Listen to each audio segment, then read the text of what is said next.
السلام عليكم ورحمة الله وبركاته. إن الحمد لله نحمده ونستعينه ونستغفره ونعوذ بالله من شرور أنفسنا ومن سيئات أعمالنا. من يهده الله فلا مضل له ومن يضلله فلا هادي له، وأشهد أن لا إله إلا الله وحده لا شريك له، وأشهد أن محمدا صلى الله عليه وسلم عبده ورسوله. يا أيها الذين آمنوا اتقوا الله حق تقاته ولا تموتن إلا وأنتم مسلمون. يا أيها الناس اتقوا ربكم الذي خلقكم من نفس واحدة وخلق منها زوجها وبث منهما رجالا كثيرا ونساء، واتقوا الله الذي تساءلون به والأرحام إن الله كان عليكم رقيبا. يا أيها الذين آمنوا اتقوا الله وقولوا قولا سديدا يصلح لكم أعمالكم ويغفر لكم ذنوبكم، ومن يطع الله ورسوله فقد فاز فوزا عظيما. ألا إن أصدق الكلام كلام الله، وخير الهدي هدي محمد صلى الله عليه وسلم، وشر الأمور محدثاتها، وكل محدثة بدعة، وكل بدعة ضلالة، وكل ضلالة في النار. حياكم الله عز وجل en cette soirée du mercredi 1er Safar 1435 de l'Hégire, correspondant au 4 décembre 2013, bi'idhnillahi ta'ala. Riyad, écrit numéro 1, si tu es là. Nous sommes, Inch'Allah ta'ala, au 18e cours, bi'idhnillahi subhanahu wa ta'ala. Donc la fois passée, si vous vous souvenez, on parlait de Madhab al-Sunnah al-Jama'a par rapport aux noms et aux attributs, bi'idhnillahi ta'ala. Aujourd'hui, Inch'Allah ta'ala, on va commencer un nouveau cours. Avant cela, juste quelques précisions, bi'idhnillahi ta'ala. Quand on a parlé la fois passée, on avait dit que les Ash'arites, c'était les disciples de Abu Hassan al-Ash'ari. Avant qu'ils ne reviennent vers la voie des gens de la Sunna, et j'avais dit qu'il était passé par 3 étapes. La première, la deuxième, la troisième. Ensuite, quand j'ai critiqué les Ash'ari de nos jours, j'ai dit qu'ils ne le suivaient pas dans sa 3e étape, mais qu'il le suivait dans sa première étape. Je ne sais pas si j'ai dit comme ça, ou bien j'ai dit, mais qu'il le suivait dans sa 2e étape. Je ne sais pas ce que j'ai dit exactement. Mais je dis, si j'ai dit, mais ils le suivent dans la première étape, ça veut dire que je voulais dire la 2e. Car la première, il était dans les Mu'tazila. Ensuite, il est passé à la 2e, il a suivi ce qu'on appelle les Kullabites. Ensuite, il est passé à Al-Sunnah al-Jama'a. Donc, il fallait dire que les Ash'ari de nos jours suivent Abu Hassan al-Ash'ari dans sa 2e étape, pas dans la première. Sinon, on va dire que ce sont des Mu'tazila. Ça, c'est la première. La 2e, quand j'avais dit qu'il était passé par 3 étapes, j'ai cité la première. J'avais dit les Mu'tazila, et j'avais cité la 2e, j'avavais dit les Maturidites. En fait, non, c'était une confusion. Mais il est passé par une secte qui s'appelle les Kullabites, qui suivent Ibn Kilab, comme ça il s'appelle. Les Kullabites, et non pas les Maturidites. Ensuite, il est passé à la 3e, Al-Sunnah al-Jama'a. Donc, c'est pour ça que j'ai demandé à Riyad s'il était là, d'enlever, dans la 2e étape, d'enlever les Maturidites et de dire à la place les Kullabites. Bi'idhnillahi ta'ala. Le cours d'aujourd'hui, Inch'Allah ta'ala, c'est, voilà le titre. Le polythéisme et la déviation survenue à l'humanité. Et la déviation survenue à l'humanité. Allah Azza wa Jal a créé les créatures afin qu'elles l'adorent et leur a accordé les moyens de subsistance qui les aident à cela. C'est pour ça qu'il a dit dans le Coran, Azza wa Jal, il a dit une seconde, وَمَا خَلَقْتُ الْجِنَّ وَالْإِنسَ إِلَّا لِيَعْبُدُونَ وَمَا خَلَقْتُ الْجِنَّ وَالْإِنسَ إِلَّا لِيَعْبُدُونَ. Je n'ai créé les djinns et les hommes que pour qu'ils m'adorent. Je n'ai créé les djinns et les hommes que pour qu'ils m'adorent. De là, on comprend quoi? On comprend une chose très importante. Imaginez celui qui a vécu 60 ans, 70 ans, 80 ans, ou peut-être plus, 40, 50, même si c'est moi, et n'a pas su pourquoi il a été créé. Et par conséquent, n'a pas connu son Seigneur. Et par conséquent, n'a pas adoré son Seigneur. Et par conséquent, a vécu une vie de Jahannam dans cette dunya, avant d'aller se jeter dans le grand Jahannam Yawm al-Qiyamah, a'udhu billah. Alors qu'en fait, on a été créé que pour adorer Allah subhanahu wa ta'ala. C'est tout, pas pour autre chose. Toutes les autres choses qu'on fait, ce sont pour s'aider à adorer. C'est tout. Sinon, la base, on a été créé pour adorer Allah subhanahu wa ta'ala. Donc, bienheureux ceux qui Allah ta'ala les a guidés, aidés et ont adoré Allah subhanahu wa ta'ala dans cette vie. Et très malheureux ceux qui n'ont pas adoré leur Seigneur, ont vécu sur sa terre, se servant de ses biens, respirant son air, mangeant de ce qu'il a créé, des plantes, des légumes, des fruits. Ensuite, se servant aussi de tout le halal qu'il y a. Ensuite, n'ont pas adoré Allah subhanahu wa ta'ala. Mais pire que cela, ils ont été ingrats. Ils ont été ingrats.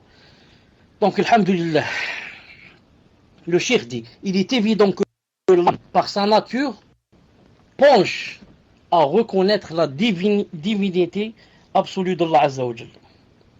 Une seconde, je ferme le téléphone, sinon il ne va pas nous laisser tranquille. Celui qui téléphone à ce moment, ça se voit qu'il ne sait pas que je fais cours. C'est dommage. Et pourtant, ce numéro, c'est le numéro de France. Donc c'est quelqu'un qui n'assiste pas au cours. Non. Une seconde. Fawzi, c'est pas toi? Tu veux faire les problèmes?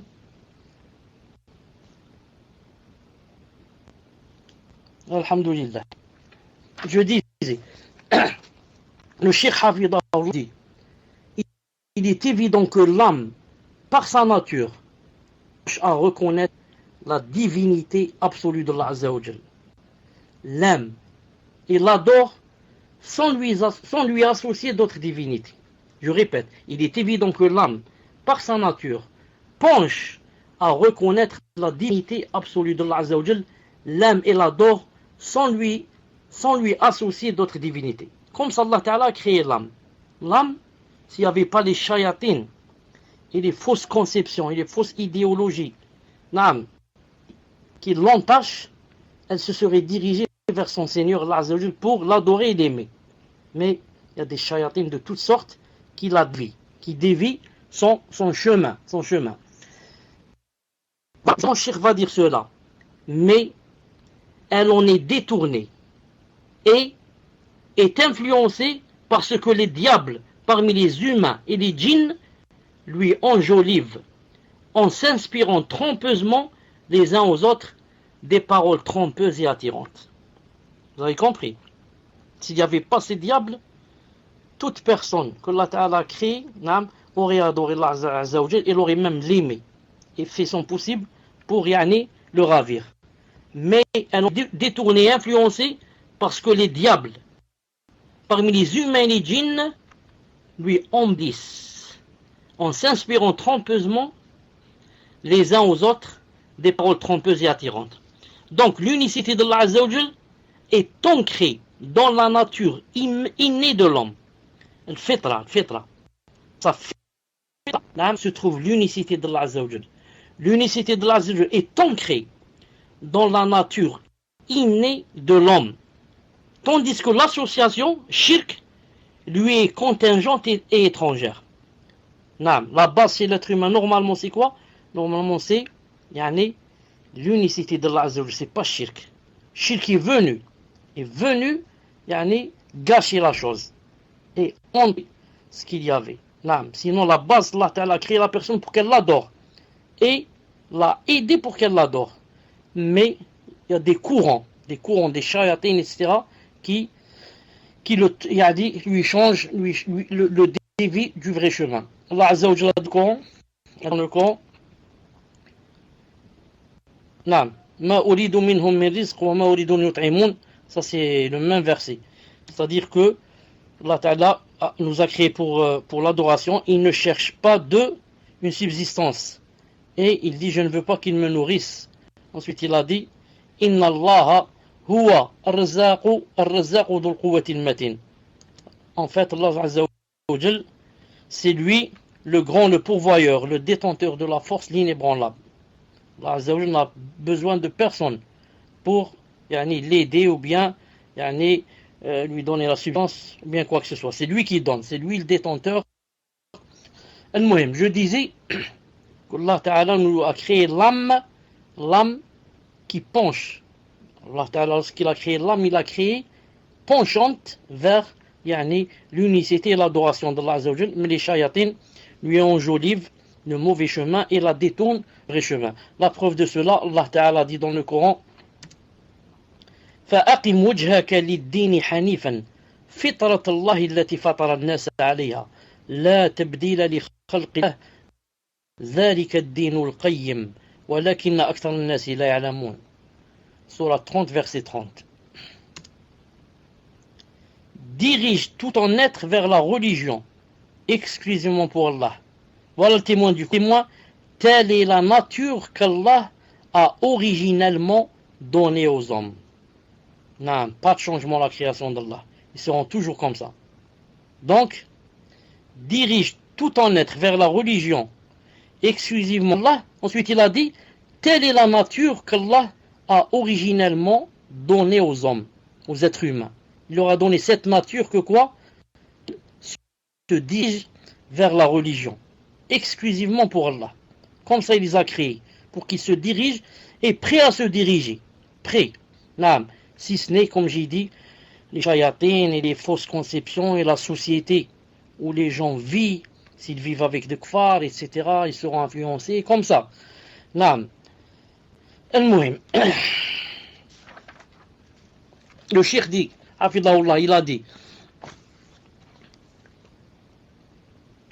le prophète, alayhi salatu salam, aussi a dit, pour renforcer cela, il a dit, ما من مولود إلا يولد على الفطرة فأبواه يهودانه أو ينصرانه أو يمجسانه, apporté par Al-Bukhari 1358 et Muslim aussi. Le prophète alayhi salam a dit, tout nouveau-né né sur la prédisposition naturelle, fitra. Tout nouveau-né né avec l'islam dans son cœur, prêt à l'embrasser. Mais ensuite, qu'est-ce qu'il y a? Ce sont ses parents qui le rendent juif, chrétien ou mazdéen, Medjous. Mazdéens, les adorateurs du feu, comme les Perses, les Iraniens, les adorateurs du feu, qui se sont cachés derrière l'islam, za'ma, en aimant et en défendant la famille du prophète sallallahu alayhi wa sallam, za'ma. Alors qu'au fond, ce sont des adorateurs du feu. Ils n'ont jamais connu l'islam. Al-Muhim, tout nouveau-né, tout bébé, même qu'il soit le bébé d'un bouddhiste, il naît avec l'islam prêt à l'embrasser. Il a dans le cœur la prédisposition naturelle, fitra, qui est l'islam. Ce sont ses parents qui vont l'éduquer et lui donner une éducation juive, chrétienne ou mazdéenne. Cela ne veut pas dire qu'il n'y a pas d'autres religions, il n'y a pas d'autres faux chemins, Mais le prophète, sallallahu alayhi wa sallam, s'est suffi à ces trois, car c'était les plus connus en son époque. Sinon, il y en a d'autres, et beaucoup même. Donc, à l'origine, l'homme, l'être humain, reconnaît l'unité d'Allah Azza wa Jal. L'islam est resté la seule religion depuis Adam alayhi salam et sa descendance durant de nombreux siècles. L'islam est resté la seule religion depuis Adam alayhi salam et sa descendance durant de nombreux siècles. Allah Azza wa Jal a dit dans le Coran: كان الناس أمة واحدة فبعث الله النبيين مبشرين ومنذرين. 213. Les gens formaient à l'origine une seule communauté croyante. Puis, après leur divergence, Allah Ta'ala envoya des prophètes comme annonciateurs et avertisseurs. Alors, les gens formaient une seule communauté de croyants, au temps de Adam alayhi salam, et avant l'arrivée du peuple de Nuh. 1000 années à peu près. C'était Allah, tous unis à adorer Allah subhanahu wa ta'ala. Ensuite, vers les divergences et les shayatines des humains et des djinns et les fausses idéologies, etc., alors là, ils se sont, quoi? Ils ont divergé et bien sûr se sont dispersés. Alors Allah Ta'ala envoya des prophètes comme annonciateurs et avertisseurs. Donc la base, c'est qu'ils étaient tous une communauté croyante. Dans l'association et le shirk et la déviation par rapport à la croyance authentique, elles survinrent pour la première fois au sein du peuple de Noé, Nuh alayhi salam.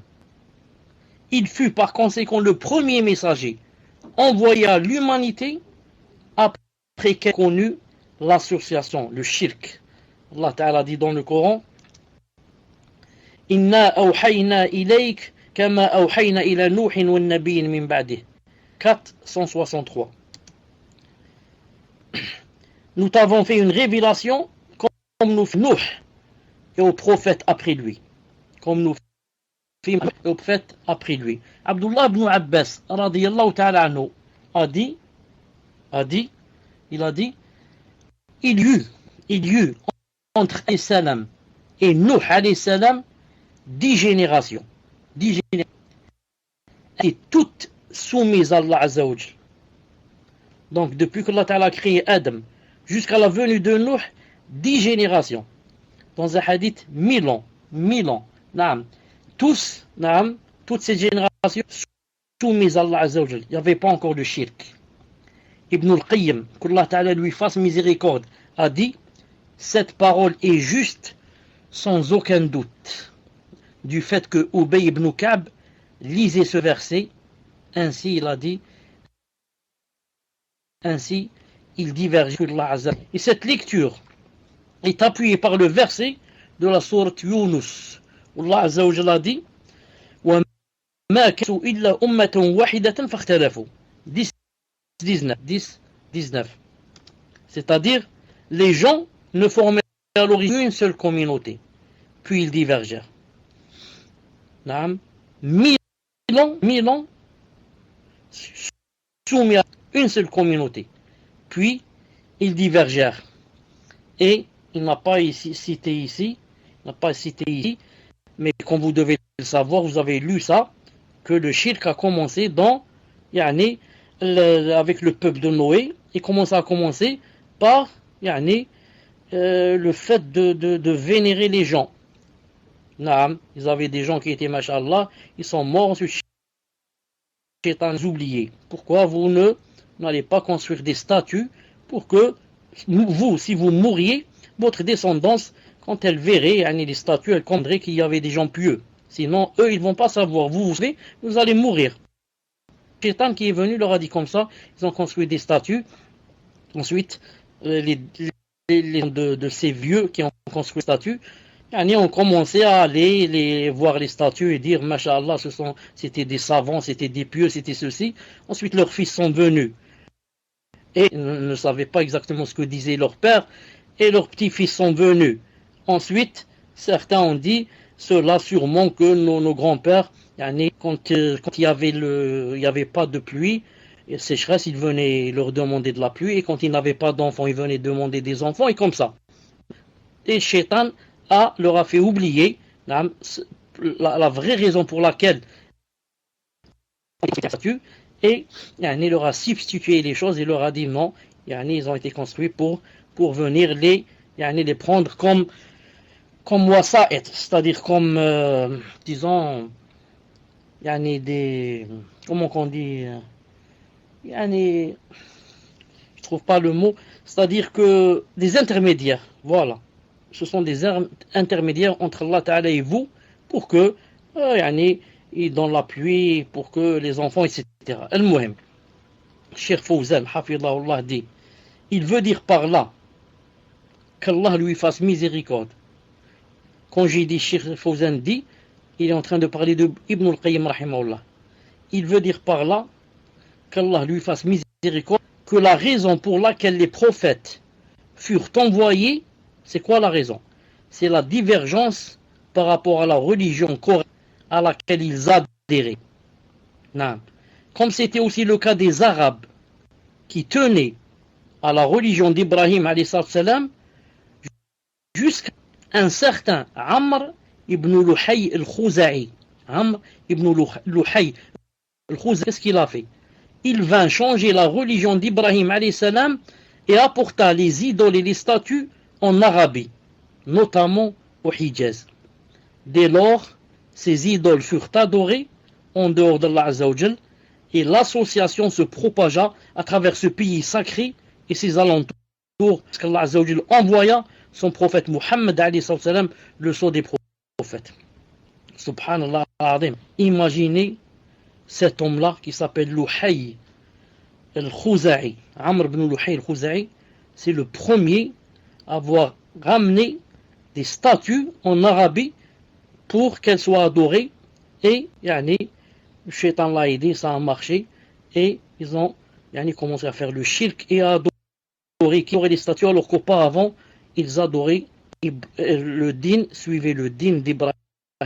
Alors imagine cette personne, que sera son châtiment Yawm al-Qiyamah? Que sera son châtiment Yawm al-Qiyamah? D'ailleurs, je connais un hadith du prophète qui est authentique, qu'il a dit qu'il avait vu ce Amr ibn Luhay en enfer, et que ses intestins étaient comme ça sortis de son ventre, et c'est comme si, je crois, il les tenait par la main et marchait avec en enfer ou quelque chose comme ça, pour dire que tout le shirk qui est venu en Arabie Saoudite, c'est à cause de lui, chez les Arabes. Sinon, ils suivaient Ibrahim alayhi salam. Donc, jusqu'à ce que Allah Azza wa Jal envoya son prophète Muhammad alayhi salam, le sceau des prophètes. Il appela allant à l'unicité d'Allah Azza wa Jal et à suivre la religion d'Ibrahim alayhi salam. Il combattit durement pour Allah jusqu'à ce que le dogme de l'unicité et la voie d'Ibrahim alayhi salam furent établis. Il démolit les idoles et ainsi Allah Azza wa Jal paracheva par lui cette religion et accomplit son bienfait sur la création. Telle fut la voie suivie par les premières générations vertueuses de cette communauté jusqu'à ce que l'ignorance se répande des générations plus tard et qu'elle fût influencée par les autres religions. Par conséquent, l'association prit place auprès d'une grande partie de la communauté à cause des prêcheurs de l'égarement. Écoutez bien, à cause des prêcheurs de l'égarement. Comme a dit le prophète alayhi salam, il a dit dans un hadith authentique, il a dit, il y a des prêcheurs ala abwabi jahannam, sur les portes de l'enfer. Subhanallah al-Adim. C'est-à-dire qui te dit, suis-moi, je te jette en enfer. C'est normal, il ne te dit pas ça en parlant. Mais c'est ce qu'il veut lui. C'est ce qu'il veut lui. Il te fait croire des choses qui sont contraires à la aqidah, contraires à la religion, et comme ça. Il jette des gens en enfer. C'est ce qu'a voulu dire le prophète sallallahu alayhi wa sallam. Al-Muhim.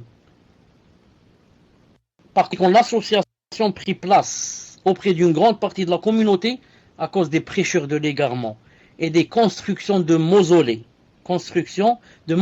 Sous prétexte de quoi? Sous prétexte de glorifier les saints et les pieux et d'affirmer leur amour pour eux, au point de faire de leurs tombeaux des édifices adoptés comme idoles, adorés en dehors d'Allah Azza wa Jal, leur rendant diverses sortes de cultes, tels que l'invocation.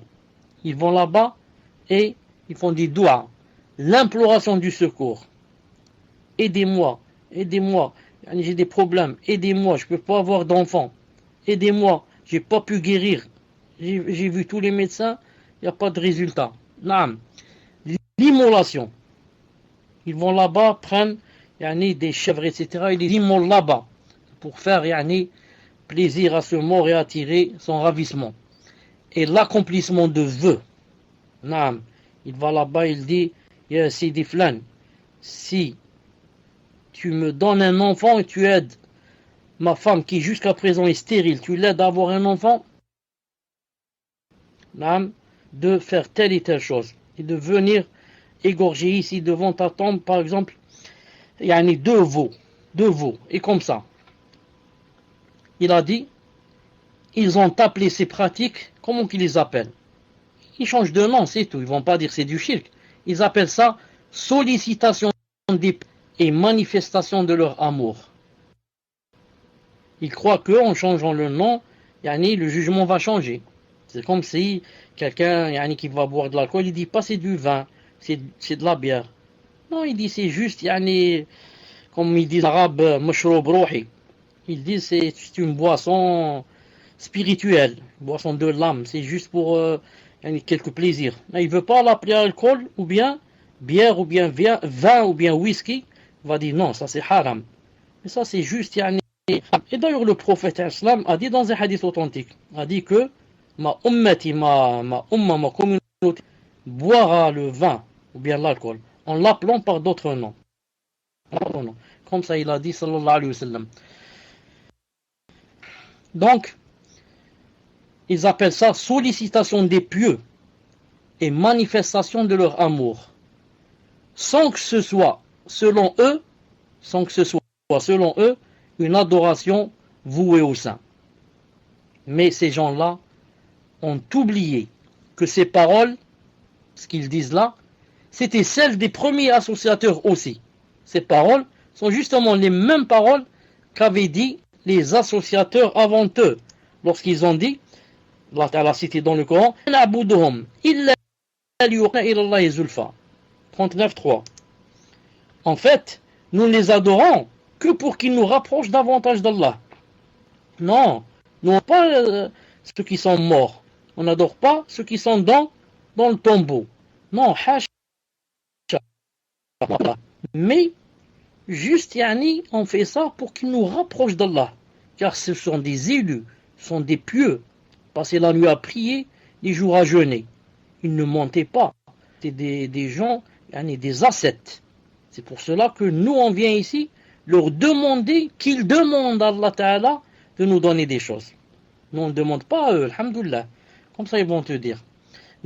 Malgré ce genre d'association, dans lequel l'humanité est tombée en tout temps, la plupart des gens croient en l'unicité de la Seigneurie.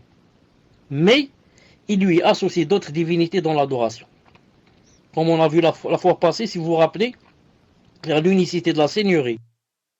L'unité des noms des attributs. On avait dit que l'unicité de la Seigneurie ne suffit pas. Mais il faut avec elle l'unicité de quoi? De la divinité et des noms des attributs. Le cheikh dit, malgré ce genre d'association dans lequel l'humanité est tombée en tout temps, malgré cela, la plupart des gens croient en l'unicité de la Seigneurie. Pourtant, ça ne suffit pas. Mais, voilà le problème, ils associent à d'autres divinités dans l'adoration. C'est-à-dire, ils font le tawhid de la Seigneurie, mais ne font pas le tawhid de la divinité. Et Allah Ta'ala les a cités dans le Coran en disant وَمَا يُؤْمِنُ أَكْثَرُ اللَّهِ إِلَّا وَيْكُونَ 12:6. Regardez ce verset, masha'Allah. Et la plupart d'entre eux ne croient Allah en lui donnant d'association. Et beaucoup, la plupart d'entre eux, croient en Allah, mais en lui donnant des associations. La croyance en Allah ici, c'est quoi? C'est le tawhid de la Seigneurie. Ils croient qu'Allah, c'est lui le Seigneur. C'est lui qui donne le risque, c'est lui qui donne des enfants, il fait tomber la pluie. Mais il lui donne des associations dans la divinité. Non, ils n'ont pas le tawhid de la divinité. Par contre, le dit Cheikh Hafidahullah, il n'y a que très peu de gens qui nient l'existence du Créateur. Non, c'est-à-dire la plupart, même les kuffars, font le tawhid de la Seigneurie. Ils disent Allah existe, mais c'est lui qui donne telle et telle chose. Mais très peu de gens nient l'existence du Créateur, comme Pharaon et de nos jours les athées et les communistes. En réalité, ce n'est qu'une attitude adoptée par arrogance et orgueil. Car en réalité, ils sont obligés, en l'intérieur, fort intérieur de reconnaître l'existence d'Allah Azza wa Jal. Tous les communistes, tous les athées, et avant eux, Pharaon, naam, qui disent qu'il n'y a pas de Dieu, il a dit à Moussa, montre-moi où est ton Dieu, naam, je vais monter chez lui, etc. Naam. Tout cela ne disent cela que par arrogance et orgueil. Sinon, dans leur fort intérieur, ils sont obligés de reconnaître son existence. Même s'ils ne reconnaissent pas cela dans l'aisance, ils sont obligés de reconnaître quand ils sont dans les difficultés, les grandes difficultés. Que Pharaon, lorsqu'il était sur le point d'être noyé, qu'est-ce qu'il a dit? آمنت أنه لا إله إلا الذي آمنت به بنو إسرائيل وأنا من مسلمين. آمنت, j'ai cru en ce qu'ont cru les enfants d'Israël, et je fais partie des musulmans. Comme ça dit Pharaon. Pourquoi? Il est dans la difficulté. Tant qu'il n'est pas dans la difficulté, il n'est. C'est qui? C'est qui le Seigneur des mondes? C'est qui votre Dieu? Il n'y a pas. Mais dès qu'ils sont dans la difficulté, même les athées et les communistes, tous, quand ils sont dans la difficulté, la grande difficulté, par exemple dans un bateau, et le bateau a pris feu, et il va couler, tous là vont revenir vers le Seigneur Azza wa Jalla, vers Allah subhanahu wa ta'ala.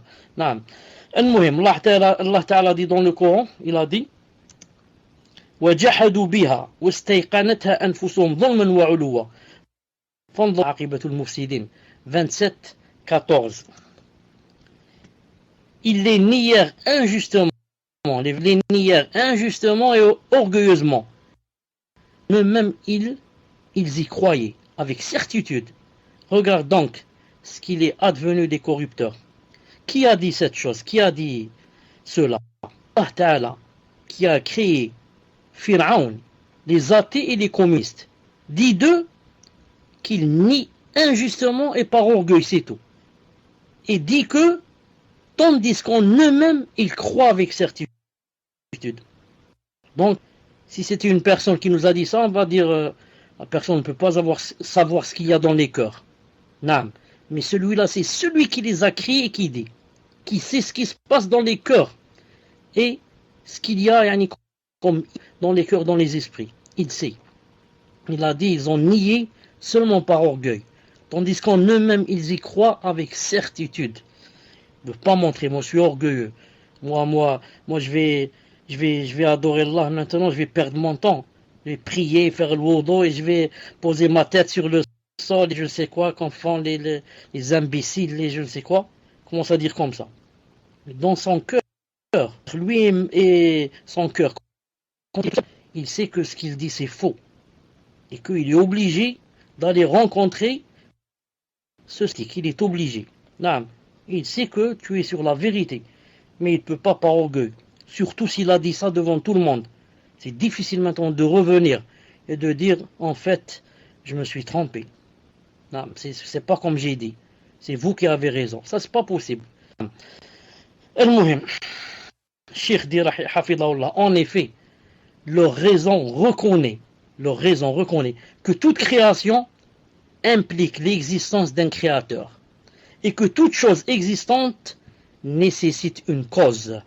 D'autant plus que l'organisation minutieuse et cohérente de l'univers exige un organisateur sage, tout-puissant et omniscient. On l'a dit plusieurs fois. C'est pas possible que tout cet univers, ce bel univers, soit venu de lui, avec toutes les couleurs, toutes les belles formes, toutes les beautés qu'il y a de certaines créatures. Non, c'est possible. C'est pas possible que ça soit venu tout ça. Sa disposition, comment qu'il marche comme un réveil, comme une montre. Tout marche dans l'ordre. Il a dit qu'il nie son existence ne peut être qu'un inconscient ou un ordre qui a annulé sa faculté à raisonner et mené son âme à la sottise. Et ce genre d'individu n'est pas digne de considération. Comme ça dit Cheikh. Je répète la dernière phrase. Celui qui nie son existence ne peut être qu'un inconscient. C'est tout ce qu'il peut être. Un inconscient ou un arrogant qui a annulé sa faculté à raisonner et a mené son âme à la sottise. Et ce genre d'individu n'est pas digne de considération. Voilà, Inch'Allah Ta'ala, pour le cours d'aujourd'hui. Le prochain cours, Inch'Allah Ta'ala, l'association shirk, sa définition et ses catégories. Je vous donne, Inch'Allah Ta'ala, 5 ou 10 minutes pour préparer les cours. Les questions, afwan. Subhanak Allahumma bihamdik. Ashhadu ilaha illa ant. Astaghfiruka wa atubu ilayk. Fika barak. Naam, cher. Donc, concernant les questions sur le cours, j'ai également ouvert mon PV aux frères et sœurs sur le deuxième salon pour les récupérer plus rapidement, Inch'Allah. Euh, donc là, j'ai quelques questions, chères. Donc, Inch'Allah, si vous voulez, je peux commencer à vous les lire. Donc, Barakallahu fait comme à toutes les personnes à qui j'ai ouvert mon PV, Inch'Allah, uniquement les questions sur la Aqidah. Donc, première question, chère, question d'un frère. Cher qu'Allah vous récompense, ainsi que les admins. Pouvez-vous me réexpliquer la différence entre les Ash'ari et les Maturidites? Barakallahu fikum. Tfadal, cher. Bismillah ar-Rahman ar-Rahim. Wa salatu salam al-Mursalin. A été posé à Shah. Tout dernier, il a répondu, je ne vois pas une grande différence entre les deux. Il a dit. Sauf que les Ash'arites, en parlant du Coran, ils disent, yani, ce n'est pas le Coran, yani, kalamullah, la parole de Allah subhanahu wa ta'ala, c'est pas ce qu'il y a dans le Coran, mais c'est ibara. C'est ibara an kalamillah. C'est, bon, ibara, c'est difficile à dire en français. Ibara, c'est-à-dire, c'est, disons presque, yani, son sens. Mais c'est pas, yani, avec, comme ça disent l'Ash'aira. Il a dit, les Maturidites disent que aussi, ce n'est pas, yani, les lettres comme ça qu'Allah Ta'ala fait descendre, mais c'est hikaya. Hikaya. Donc la différence, hikaya, c'est, tu es en train de raconter. Tu racontes ce qu'a dit Allah subhanahu wa ta'ala. Mais ce n'est pas ce qu'il a dit mot. Souvent, récit, voilà, récit. Al-Sunnah al-Jama'a disent non. Ce qu'il y a dans le Coran, les lettres et le sens viennent d'Allah Azza wa Jal. Eux, les deux, ils disent non. C'est pas les lettres. Les premiers, les Ash'ari, c'est ibara an kalamillah, et les autres disent c'est hikaya an kalamillah. Donc la différence dans ibara et hikaya, c'est tout. Wallahu ta'ala alam. Tfaddal. En disant ce n'est pas c'est tout, mais disons c'est le plus grand qui fait la différence entre les deux. Tfaddal. Question suivante. Question d'une sœur. À partir de quel âge doit-on apprendre la Aqidah à nos enfants et quoi leur apprendre en fonction de leur âge? Barakallahu fikum. Tfadal, cher.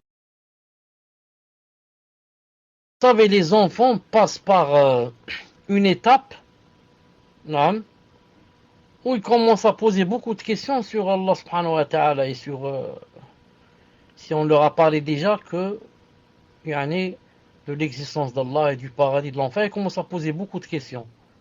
Surtout sur Allah ta'ala, pourquoi on ne le voit pas, et qu'est-ce qu'il est en train de faire maintenant, et comme ça, des choses, faut pas s'en étonner, bien sûr, faut pas s'en étonner. L'enfant, c'est d'après sa maturité. D'après sa maturité, on lui inculque un niveau plus fort, plus haut. Sinon, on commence par les choses les plus simples. De dire que d'où on vient nous, qu'il y a un créateur qui nous a créés. Ce créateur, je lui répète toujours la même phrase. Tu le mets, comment, où il est, etc. Si tu veux le voir, tu ne le verras jamais maintenant, jusqu'à ce qu'on meure. Jusqu'à ce qu'on meure. Et quand tu vas grandir, Inch'Allah, tu tu vas lire le Coran, tu vas le connaître davantage, car dans le Coran, il a cité, il s'est décrit dans le Coran et dans la sunna du prophète sallallahu alayhi wa sallam. Et je parle de aqidah, je parle des choses simples, comme qu'il y a, quand on meurt, on va rencontrer notre Seigneur. Ceux qui ont prié, ceux-ci, ceux-là, n'ont pas menti, prié à l'heure, faisaient la zakat, au paradis. Les kuffars qui ont nié l'existence d'Allah ou qui ne l'ont pas adoré vont aller en enfer. Et il y a des musulmans qui rentrent en enfer et qui sortent. Naam. Car ils étaient musulmans. Le musulman, alhamdoulilah, sa fin sera quoi? Sera tout. Et comme ça, maintenant, si je vois que il a pris de l'âge et son niveau est plus élevé, je commence à lui dire que Allah Ta'ala, même jeune, je peux lui apprendre que Allah Ta'ala est au-dessus du trône. Allah Ta'ala est au-dessus du trône, car il veut demander où est-il. On ne peut pas le voir, mais il est au-dessus des cieux. Au-dessus des cieux, naam. Il est le plus haut, comme il a dit dans le Coran. Et comme ça, mais je commence pas, par exemple, à son âge, je vais lui dire que, le mot, disons que la volonté se divise en volonté universelle et juridique. Ou alors je lui dis que c'est fait, il y a les séfètes de l'essence et les séfètes des actes, les attributs de l'acte, les attributs de l'essence. Non, je lui parle de aqidah qu'il faut adorer Allah Ta'ala, que Allah Ta'ala, voilà ce qu'il y a dans le paradis par exemple. Il y a des palais, il y a des houris, il y a ceux-ci, il y a ceux-là. Et comme ça, surtout je نركز على l'enfer et le paradis qu'il faut adorer Allah Azza wa Jal. Que rien ne lui ressemble bien sûr. تفضل. Ça me rappelle que Cheikh Ibn Uthaymin, rahimahullah, aussi on lui a posé cette question, il a dit aussi, on doit lui apprendre que c'est lui qui a créé le soleil, c'est lui qui a créé la lune. Non, pourquoi le soleil ne tombe pas? Regarde le soleil. Toi, tu as vu un ballon qui ne tombe pas? Jette-moi un ballon, on va voir s'il peut rester suspendu. Regarde le soleil, il pèse des tonnes et des tonnes. Montre-moi si tu vois, peut-être moi je ne vois pas bien, je suis âgé. Montre-moi toi si tu vois des piliers qui le retiennent par en bas, ou des cordes et des chaînes qui le retiennent par en haut. Montre-moi, peut-être moi je ne vois pas bien.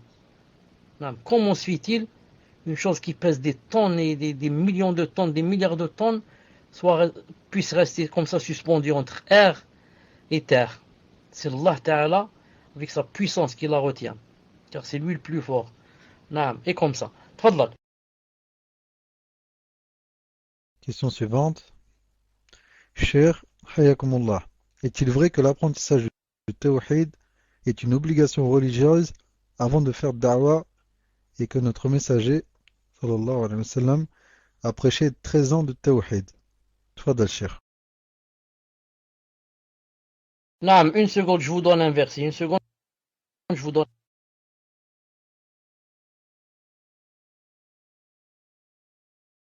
Regardez ce verset. فَاعْلَمْ أَنَّهُ لَا إِلَهَ إِلَّا اللَّهُ واستغفر لذنبك وللمؤمنين والمؤمنات والله يعلم متقلبكم مثواكم.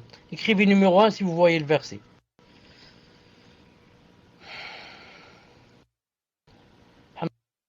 Alhamdulillah. Donc, 34, 5. Surah 34, verset 5.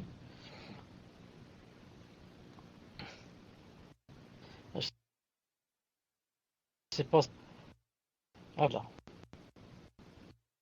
Ce verset, c'est pas celui-là.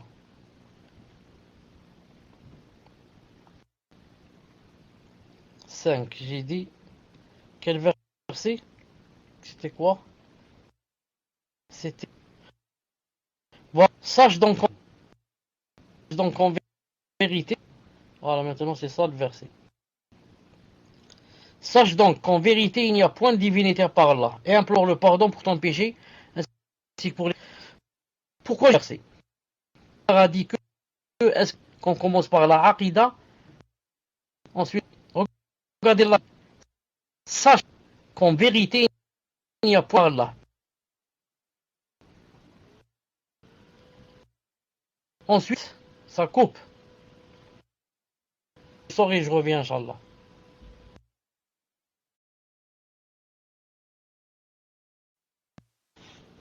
Je disais Muslim, 22 heures, arrête-moi. 22 heures, bid'Illah ta'ala, arrête-moi.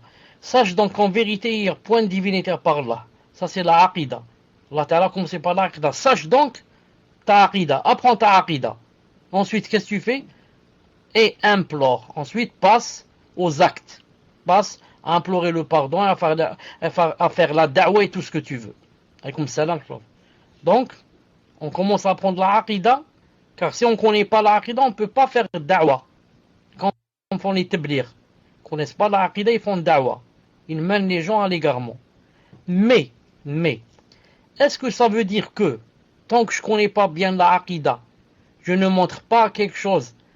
Quand il fait le haram, je ne lui dis pas attention, ça c'est haram, ou là ça c'est bien, il faut le faire. Non, c'est pas ce que Allah Ta'ala a voulu dire.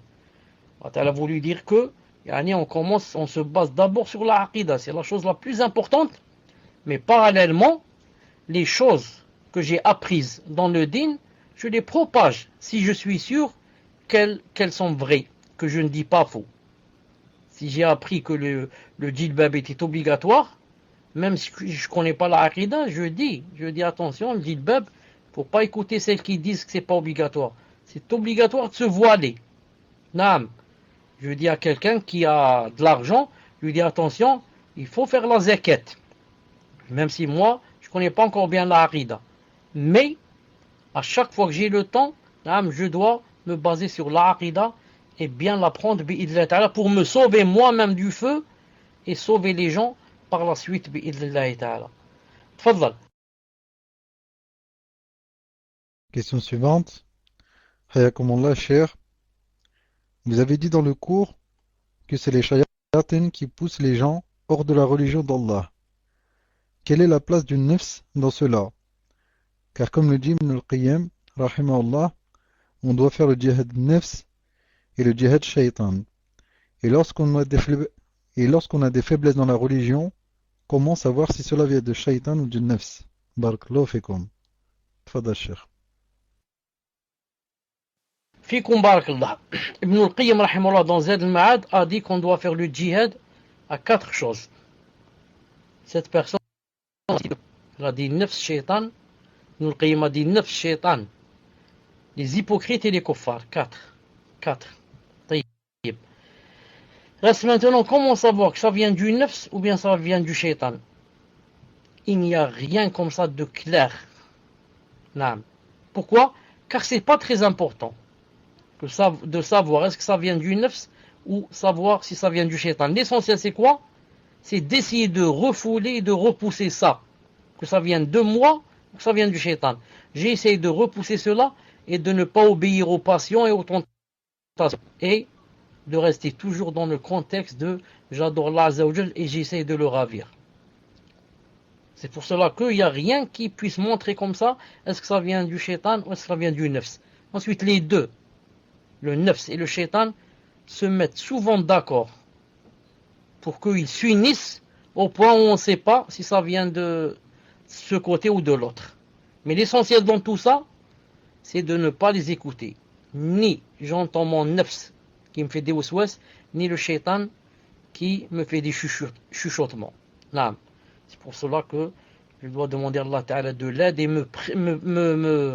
il lui demander de me préserver du shaitan, même si c'est pas lui. Même si c'est mon nafs, je dis, Ya Allah, aidez-moi. Et comme ça, je l'implore pour qu'il m'aide, bi'idhnillahi ta'ala. Tfadlal. Question suivante. Cher, qu'Allah vous préserve et vous accorde le Firdaus, ainsi qu'à tous les croyants et croyantes. Est-ce qu'un imam qui est convaincu que le fait de prier dans une mosquée abritant des tombes est interdit, mais qui s'obstine à le faire dans le but d'acquérir l'amour des gens de son pays, et pour qu'ils ne le rejettent pas, cela fait-il partie de la sagesse? Barakallahu fikum, qu'Allah vous préserve, cher. Tfadal, cher. ليش تعود la question pour être, Inch'Allah Ta'ala, sûr de ce que j'ai entendu, tfadal.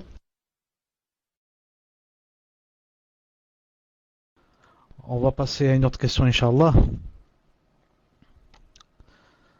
Salam alaikum, ya Sheikhana. J'aimerais savoir si on pourrait toucher Allah au paradis ou s'il y a aucun dalil à ça.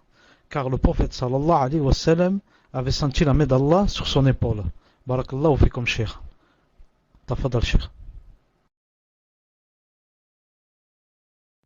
Naam, alaykoum salam, je ne connais aucun dalil en cela. Le prophète sallallahu alayhi wa sallam, son hadith comme quoi il a senti la main d'Allah sur son épaule jusqu'à avoir senti la froideur de ses phalanges, de ses doigts, ensuite de ses phalanges. Le hadith est authentique. Mais le contraire, que la personne, ce soit lui, la personne qui touche Allah Ta'ala, je ne connais aucun dalil en cela. C'est pour cela je ne peux dire ni oui ni non. Je dis Allah Ta'ala a'lam. Et on saura ça si jamais Allah Ta'ala nous fait rentrer au paradis. Tfadlal. Alors je ne sais pas si le frère Muslim est revenu. Si Muslim si t'es là, écrit numéro 1 Inch'Allah.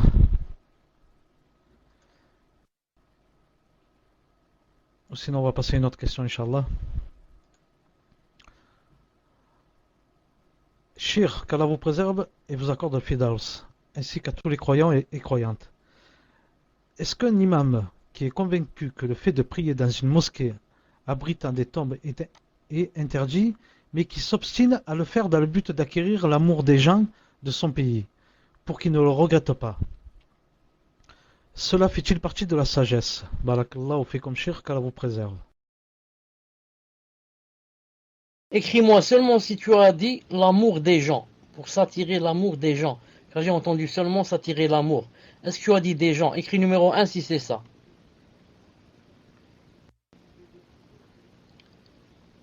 Alhamdulillah. Je dis, Allah subhanahu wa ta'ala, c'est contraire à la sagesse. Car toute personne qui atteste dans son cœur que la salat n'est pas valide dans tel endroit, ou dans telle situation, ou dans telle mosquée, ensuite va prier pour attirer je ne sais quoi, les gens ou l'amour des gens ou je ne sais quoi, sa salat est nulle à lui. Quant aux autres, elle est valable, car ils ne savent pas. Mais cet imam, en priant, en ayant dans le cœur que la salat ici est nulle, donc sa salat est nulle, bi'idnillahi ta'ala. Naam. Et le contraire est vrai. S'il prie en ayant dans le cœur que la salat est valide, alors qu'en fait elle est nulle, sa salat est valide. C'est comme un imam qui a mangé quoi? Il a été invité, on lui a donné à manger la viande de... Comment ça s'appelle, Jumel? J'ai oublié comment ça s'appelle, Jumel, là. On lui a donné, j'espère que c'est pas le début d'Alzheimer, puisse Allah Ta'ala nous préserver, du chameau. On lui a donné de la viande du chameau. Naam. Et pour lui, ça n'annule pas les ablutions. Donc, il a prié avec les mêmes ablutions qu'il avait avant de manger le chameau. Alors que ça annule les ablutions. Donc, sa salat est quoi? Est valide. Car dans son cœur, il a attesté que la viande du chameau n'annule pas les ablutions. Donc voilà, Inch'Allah, la réponse. Il a fait une grande faute en priant dans un endroit, en attestant dans le cœur que la salat là-bas est nulle. Tfadlal. Inch'Allah, apparemment Mousselim ne me répond pas, il est toujours pas là. Et Shir, ça va être une question hors cours, car je n'ai pas les autres questions. Alors si Mousselim tu es là, Inch'Allah, réponds-moi, ou bien, Shir, je vous pose une autre question, mais hors cours. Je ne sais pas, Fawzi, peut-être que tu ne vois pas avec nous sur l'affiche. Naam. Je t'avais dit, tafadlal, pour qu'on ne perde pas de temps. Tafadlal, lis la question hors cours. Je l'accepte, tafadlal. Inch'Allah, en fait, j'ai un souci aussi avec Paltak, et ça bug beaucoup. Et donc, je vais essayer de vous la lire, Inch'Allah.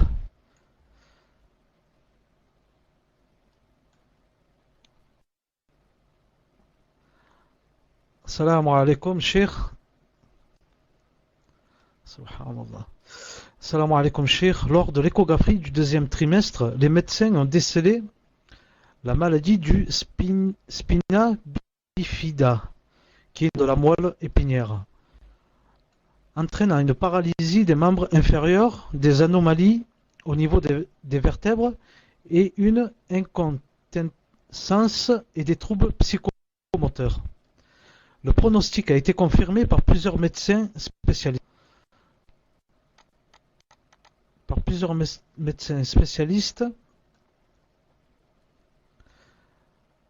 Ce n'est donc pas une hypothèse. La malformation est bien réelle et bien visible lors de l'échographie.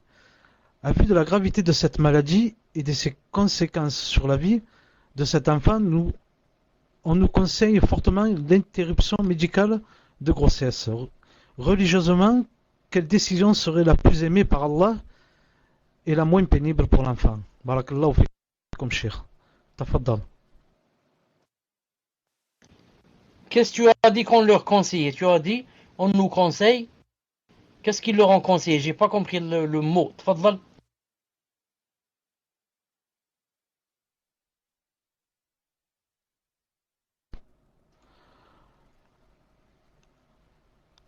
En fait, il leur conseille l'interruption médicale de grossesse. C'est-à-dire, Allahu Alam, je pense, je pense que, alors attendez, fortement l'interruption médicale de grossesse. Je pense qu'ils veulent l'enlever directement. Ils veulent l'avorter, Allahu Alam. Ça, c'est une question, bi'idhnillah ta'ala, qui est vraiment difficile et qui dépasse mon niveau. Mais je peux dire une ou deux choses. La première, tous les savants auxquels j'ai lu sur ce problème ont dit qu'elle n'avorte pas. Car quoi? Car, on ne sait pas d'ici demain ce qui va arriver. Et quelqu'un m'a cité le cas un cas comme quoi il allait naître déformé ou je ne sais pas, ayant des choses graves, et il est né, masha'Allah, comme tous les enfants. Et certaines ou certains ont vu dans l'échographie que c'était un garçon et lui ont acheté tous les habits du garçon. Et quand elle a accouché, c'était une fille. Et vice-versa. Ont vu une fille et lui ont acheté tous les vêtements de la fille. Ensuite, il est né un garçon. Et comme ça. Moi, je place ma confiance en Allah subhanahu wa ta'ala. C'est lui qui a décidé de le créer comme ça, déformé ou mal formé ou bien. Je le laisse sortir naturellement. Pourquoi? Parce que, imaginez autrefois, il n'y avait pas d'échographie. Comme on faisait les femmes, comme on faisait nos grands-mères à l'époque, etc. Mais elles ne savaient pas. Elles ne savaient pas qu'ils étaient déformés ou je ne sais pas quoi. Donc, elles le laissaient venir tout naturellement. C'est ce que je conseille. Wallahu ta'ala alam, mais si la personne veut quelque chose de plus fort et solide, qu'elle demande si elle peut à un savant, même si je lui ai dit que c'est comme ça que répondent les savants en général, contrairement à lorsque c'est le moment de l'accouchement et qu'elle a des difficultés, là certains savants ont des fatwas spéciales, comme quoi la césarienne ou je ne sais pas quoi, autre chose. Wallahu ta'ala alam. Tfaddal. Assalamu alaikum. Est-ce que vous avez du son?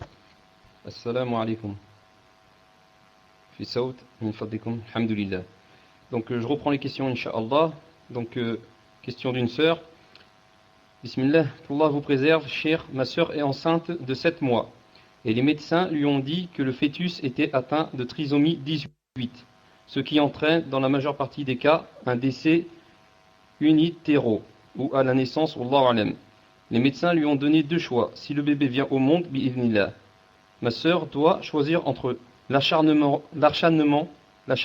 thérapeutique pour réanimer le bébé au risque de le faire souffrir, ou uniquement choisir les soins de base et laisser le bébé décéder si Allah en a décidé ainsi. Jazakallahu khair. Il me semble que cette question, Allah ta'ala alam, n'est pas loin. Elle place sa confiance en Allah Azza wa Jal et attend ce que Allah Ta'ala a décidé après l'accouchement.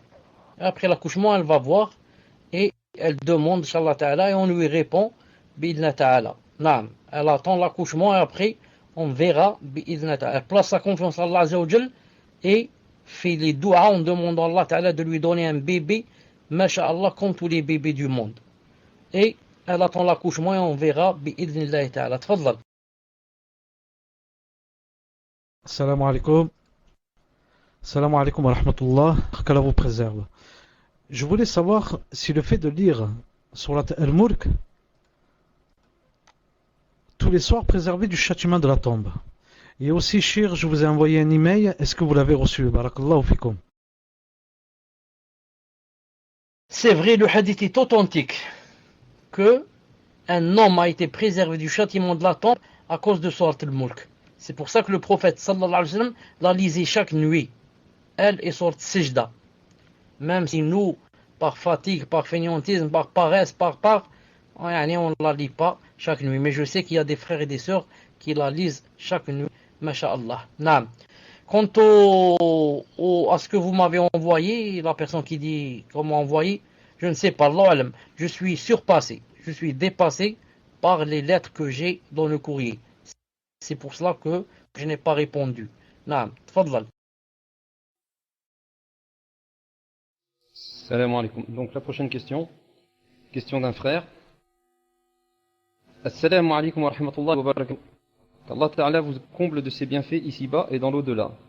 Ya Cheikh, mon épouse voudrait des conseils car jeudi soir, après Salat al-Isha, elle a ressenti une chose pour la première fois dans son cœur qui l'a poussée à me détester ainsi que ma famille. Sa tête l'a brûlée, son corps était brûlant, elle a ressenti un vent sur sa nuque.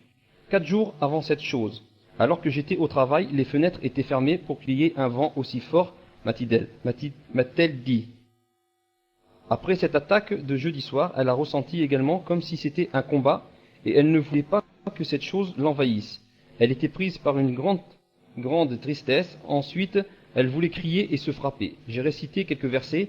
Arrivé à un passage que ça parlait des shayatines, elle a résisté bi'idhnillah et elle s'est mise à pleurer. Ensuite, nous avons accompli plusieurs rak'a ensemble et à la fin, elle a senti comme de l'eau qui coulait à l'intérieur de son corps, de haut en bas, et depuis ça allait mieux. Et le lendemain, dans la matinée, elle ressentait encore des choses dans le cœur, mais moins que jeudi. Et alhamdoulilah, jusqu'à présent, elle est prise par une très importante douleur aux dents, sachant qu'elle fait ses invocations du matin et du soir. Et songe, en rêve, elle voit des personnes qu'elle ne connaît pas, et elle n'aime pas ses songes, ses rêves. Elle aimerait avoir des conseils, si ça peut être le mauvais œil ou un djinn, ou autre, Inch'Allah Ta'ala. Qu'Allah vous préserve, Yashir, ainsi qu'à tous ceux qui sont présents. Naam, juste un passage au milieu. Avant de dire qu'ils ont fait quelques rak'at ensemble. Qu'est-ce que tu as dit exactement? Tu as dit que l'attaque des shayatines ou quelque chose comme ça. Après le passage le vent, etc. Ensuite, avant, voilà, juste après la fenêtre. Lis un peu après la fenêtre, avant d'arriver à ce qu'ils ont prié ensemble. Tfadlal. Donc, Inch'Allah, je vais vous relire le passage, Yashir. Je retrouve, donc voilà. Alors que j'étais au travail, les fenêtres étaient fermées, fort, m'a-t-elle dit. Hein. Donc, ça c'était par rapport au vent qu'elle a senti sur la nuque. Donc, elle comprenait, elle s'est dit, c'est pas possible que ça vienne de la fenêtre. Après cette attaque de jeudi soir, elle a ressenti également comme si c'était un combat et elle ne voulait pas que cette chose l'envahisse. Elle était prise par une grande tristesse. Ensuite, elle voulait crier et se frapper. J'ai récité quelques versets. Arrivé à un passage que ça parlait des... Elle a résisté bi'idhnillah et s'est mise à pleurer. Voilà, cher. Je vous laisse le mic. Je vais, Inch'Allah Ta'ala, répondre dans quelques instants.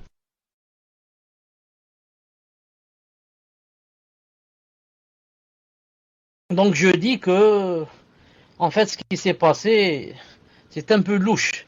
C'est un peu louche dans le sens où c'est sûr que, ça a rapport avec l'une des 3 choses. Le mauvais œil, le sihr ou le djinn. Même si moi, mais c'est juste un avis, j'opte un peu pour le djinn. Beaucoup plus que pour le sihr ou le mauvais œil, mais Allah Ta'ala alam. Je dis surtout qu'on sait que, d'après ce que disent les savants, que le djinn, en fait, quand il vient sous forme de vent. C'est comme un vent comme ça, qui pénètre dans la personne, car il ne peut pas pénétrer comme ça en venant sous la forme d'un corps. Avec un corps, il ne peut pas rentrer, mais qui vient comme ça, sous forme de vent, pour entrer, certains disent sous forme de fumée, comme une fumée comme ça, qui rentre par le nez ou par les oreilles, par les yeux. Al-Muhim. Si quelqu'un va dire, ou si la sœur va dire pourtant, ou son mari va dire pourtant, elle fait les adkars du matin et du soir.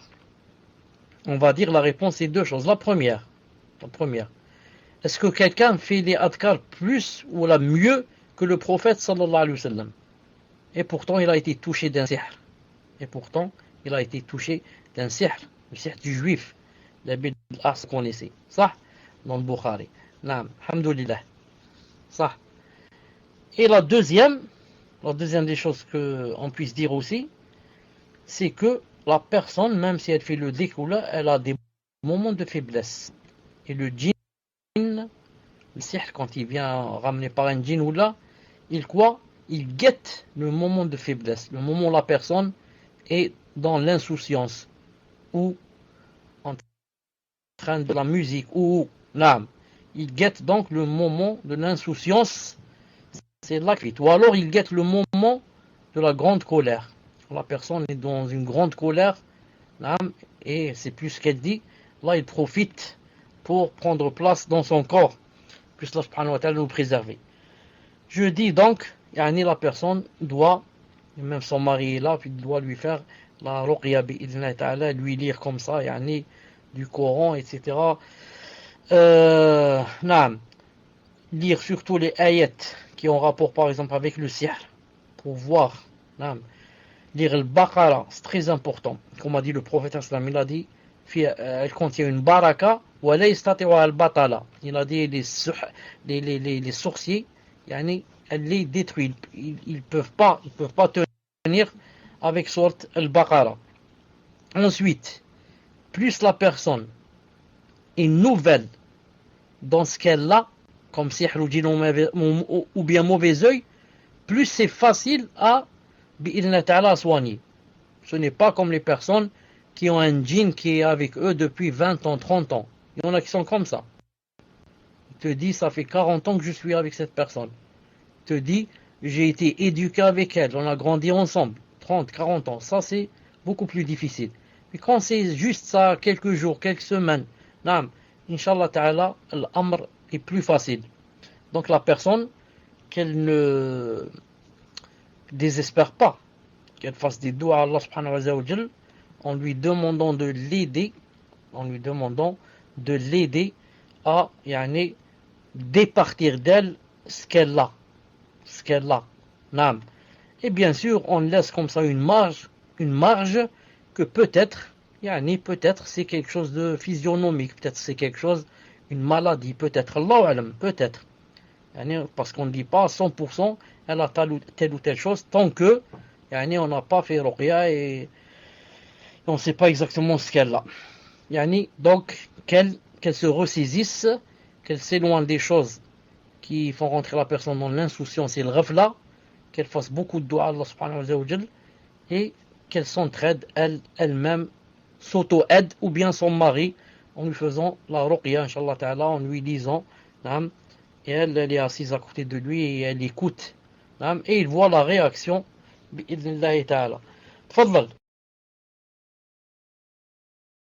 Question suivante, cher. Et à la fin, car j'ai dû vous faire perdre du temps. Certaines personnes qui occupent une place dans une certaine mosquée prennent pour excuse que lorsque Moïse, donc Moussa, est redescendu après être resté auprès d'Allah 40 jours et vu les Bani Israël avec le veau, Aaron a dit qu'il n'avait rien pu faire et préférait les laisser sans rien leur dire pour ne pas qu'ils s'éperpillent et ainsi garder la communauté réunie. Ils disent ne pas vouloir parler de la sunna et entre autres de la barbe, de riba, etc. Pour garder la communauté réunie, pensez à ceux qui ne viennent que le vendredi faire la prière, ceux qui ne connaissent pas leur religion. Que faut-il penser de cet exemple qu'ils citent pour ne pas parler dans les khutbahs de choses importantes? Et quoi leur répondre? Barakallahu fikum pour la réponse. Tfadal cher. Je n'ai pas très bien saisi la question. si ce n'est que ce qui s'est passé entre Haroun et son frère. Sinon, j'ai pas très bien compris la question. Tfaddal. En fait, je pense, cher, qu'il parle de l'imam. Certaines personnes qui occupent une place dans une certaine mosquée prennent pour exemple. Donc en fait, c'est les personnes qui occupent une place dans une certaine mosquée, wallahu alam, parle de l'imam. Et plus loin, il dit, ils disent ne pas vouloir parler de la sunna. Donc là, je pense qu'il parle de l'imam. Et entre autres de la barbe, de riba, etc. pour garder la communauté réunie. Pensez à ceux qui ne viennent que le vendredi faire la prière, ceux qui ne connaissent pas leur religion, etc. Que faut-il penser de cet exemple qu'il cite pour ne pas parler dans les khutbahs de choses importantes et quoi leur répondre, barakallahu fikum pour la réponse. Et donc c'est par rapport à ça qu'il a cité l'exemple de Moussa et Aaron. Tfadal, cher. Si la personne qui a posé la question parle ou bien vise un imam dans la mosquée, alors qu'elle sache que cet imam qui est ainsi et qui pense ainsi, que c'est un mauvais imam. Un mauvais imam. Que c'est un imam des Ikhwan Muslimin. Ce sont les Ikhwan Muslimoun Mouflisoun qui pensent comme ça. Jamais quelqu'un qui est dans le vrai minhaj et qui sait qu'on est le hadi du prophète sallallahu alayhi wa sallam ne penserait être ainsi. Jamais. Quelqu'un qui est sur la voie droite et la droiture, sur le chemin des pieux prédécesseurs, ne penserait être ainsi. Au contraire, celui qui est sur le vrai chemin pense au hadith du prophète sallallahu alayhi wa sallam qui a dit « Propagez de moi ne serait-ce qu'un verset. » Propagez de moi ne serait-ce qu'un verset. Cheikh Al-Albani rahimahullah a cité dans Silsila Sahiha. Écoutez bien ce qui suit. Lui, il dit que on ne doit pas parler de ça, etc., pour ne pas désunir les gens. Moi, je lui dis d'abord, il faut penser à unir les gens sur la aqida. C'est pas les unir sur seulement on est des frères, alors que celui-là est Mu'tazili, celui-là est Ash'ari, celui-là est Tablighi, celui-là est Ahbash, celui-là est Ikhwan Muslimoun, celui-là est Takfiri, celui-là est Rafidi, celui-là est je ne sais pas quoi, Maturidi, celui-là est Kullabi, et on est tous des frères, mashallah. C'est pas vrai, on n'est pas des frères. Tahsabuhum jami'an wa qulubuhum shatta. Allah Ta'ala a dit, tu les crois tous unis, alors que leurs cœurs sont dans la divergence. C'est pas vrai. Donc au moins si cet imam ne parlait pas de la sunna, etc., au moins si c'était pour les unir dans la aqida. Mais lui il ne parle même pas de aqida, cet imam. Il ne veut pas parler d'aqida aussi. C'est sûr qu'il ne veut pas dire que Allah Ta'ala se décrit de ceci, cela, qu'il est au-dessus du trône. Jamais, c'est sûr. Donc ça, s'il cherchait, visait cette union et unicité, pour qu'on reste unis dans la aqida, alors il cache la sunna, etc., ça n'aurait été mais ça aurait été moins grave, disons, parce qu'il cherche l'unicité dans la aqida. Mais celui-là, non, il cherche comme les frères musulmans, qu'on soit tous unis, même si on n'a aucune aqida, on est dans le faux dans la aqida. Il est censé d'être unis. Je disais, le Cheikh Al-Albani a cité dans Silsila Sahiha un hadith et a dit de lui authentique. Écoutez bien ce hadith. Pour cet imam que je ne montre pas la sunna pour ne pas faire fuir les gens. Dites-lui d'aller lire ce hadith dans Silsila Sahiha. Le prophète sallallahu alayhi wa sallam était assis comme vers deux personnes. C'est qui? Des Medjous, des Mazdéens. Avec quoi? La barbe rasée et de grandes moustaches. Dès qu'ils sont arrivés, c'est quoi la première phrase qu'il leur a dite? Il leur a dit Men abidalik, qui vous a ordonné ainsi, ceci, de laisser les moustaches et de raser la barbe? Ils ont dit Rabbi, dans leur sens, notre maître, notre gouverneur. Il parlait de qui cela? Ou je ne sais de qui. Il dit Rabbi. Il a dit alayhi salam, quant à moi, Rabbi, quant à moi, mon Seigneur, il m'a ordonné de couper ceci, de tailler ceci, la moustache, et de laisser cela, ou bien celle-là, c'est-à-dire la barbe. Cheikh Al-Albani, rahimahullah, quand il a cité ce hadith, il a dit, voilà une gifle qu'on pourrait donner à ceux qui disent que dans la da'wa, on doit commencer d'abord par parler de aqidah et sira, on ne parle pas de sunnah. Naam, on ne parle pas de choses qui pour eux, ce sont des épluchures.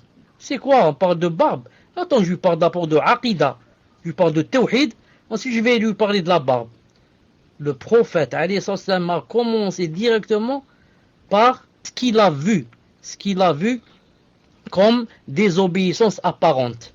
C'est quoi la désobéissance apparente qu'il a vue ici? Ces deux hommes avaient rasé leur barbe. Non, ces deux hommes avaient quoi? Rasé leur barbe. Alors que c'était quoi? C'était des majous, des kuffars. Normalement, un kafir, on ne commence pas par lui parler de la barbe. On commence par lui dire, rentre en islam, ensuite laisse ta barbe. Mais pour montrer et donner une gifle à cet imam-là et à d'autres. Il y a ceux qui disent, ces choses-là, on ne doit pas en parler aux kuffars. On doit commencer toujours par la aqidah. Certes, ça, c'est vrai, la base, c'est de commencer par la aqidah, pour ne pas faire fuir les gens, etc. Mais ces choses-là ont aussi une importance. Par exemple, ici, ces deux personnes, le prophète sallam n'allait plus les rencontrer. Il ne saurait jamais donc que la barbe est obligatoire. Donc je dis à cet imam, tu te trompes beaucoup. Si tu ne veux pas parler de la sunna et tu veux les unir, ils ne seront jamais unis. Car ils seront unis autour de quoi? Autour des passions et des tentations et des choses qui n'ont rien à voir dans la religion. C'est pour ça que leur union ne va pas tenir.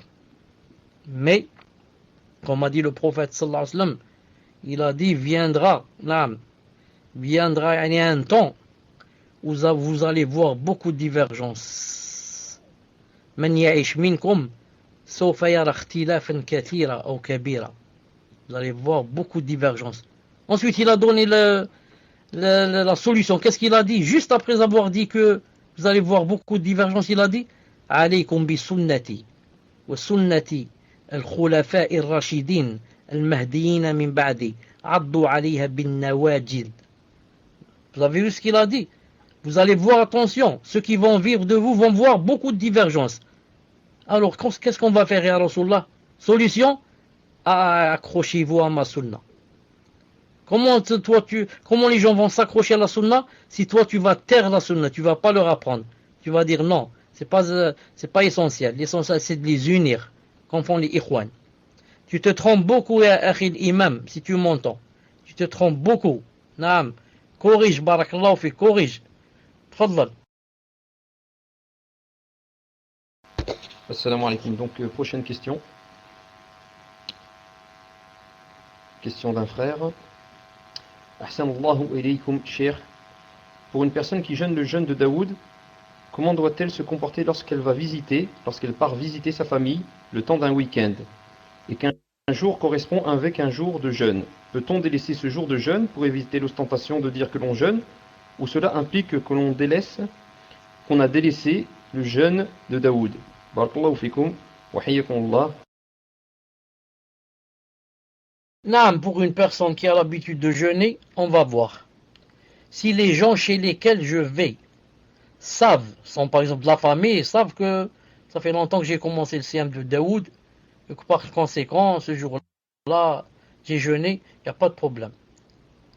Mais si, par exemple, il est invité chez des gens, et que ces gens, ont préparé spécialement pour toi le manger. Ensuite, tu vas là-bas, ils sont contents, machallah, ils préparent la table, les assiettes, les verres, les aubergines. Ensuite, à la dernière minute, tu leur dis, je jeûne, moi, je mange pas. Ça, c'est pas bien. Car le prophète, sallallahu alayhi wa sallam, a dit dans un hadith authentique, il a dit, si jamais quelqu'un t'invite, réponds à l'invitation. Si, quand tu y vas, tu vas à l'invitation, tu as mangé ce jour-là, parce que tu n'as pas jeûné, mange. Il a dit, et si, ce jour-là, tu as jeûné, il a dit salli, c'est-à-dire, fais-leur des doigts. Ce hadith, normalement que Si ce jour-là j'ai mangé, je mange. Si ce jour-là j'ai pas mangé, j'ai jeûné, je leur fais des doigts. Ce hadith, Cheikh Al-Albani a cité un autre hadith et il a dit, mais il y a un deuxième hadith qui dit, si jamais quelqu'un t'invite, réponds à l'invitation. Si tu as mangé ce jour-là, mange avec eux. Il a dit, mais si tu as jeûné et qu'ils se sentent, c'est pas le mot s'il convient, ils se sentent, c'est-à-dire fatigués à cause de toi. Le hadith n'a pas dit fatigué, il a dit killafu. Car le prophète sallallahu alayhi wa sallam a vu quelqu'un dans un cas pareil, les gens se sont fatigués à cause de lui, ont préparé, etc. Qu'est-ce qu'il a dit? Il a dit kul, mange.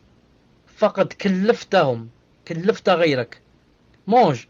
Tu les as, je trouve pas le mot français, c'est-à-dire tu les as fatigués, ils ont préparé, etc. à cause de toi. Et maintenant, toi, tu leur dis, je jeûne. C'est pas bien. Vous avez compris? Si tu es invité spécialement, on t'a invité spécialement pour toi, on t'a tout préparé, mange. Et Allah Ta'ala va te donner quoi? Va te donner, Inch'Allah Ta'ala, le ajr de celui qui a jeûné. Car tu leur as fait plaisir et ils se sont fatigués. Toute cette fatigue à cause de toi. Toutes ces préparations à cause de toi. Maintenant, si c'est un mariage, par exemple, c'est pas spécialement à cause de toi. Tu peux aller là-bas et leur faire des doigts, barakallahu fikum, etc. Mais moi, j'ai jeûné. Ensuite, je ne veux pas affaiblir cette personne qui a posé la question, mais je lui dis, tu as choisi le siyam de Daoud, tu es allé un peu loin.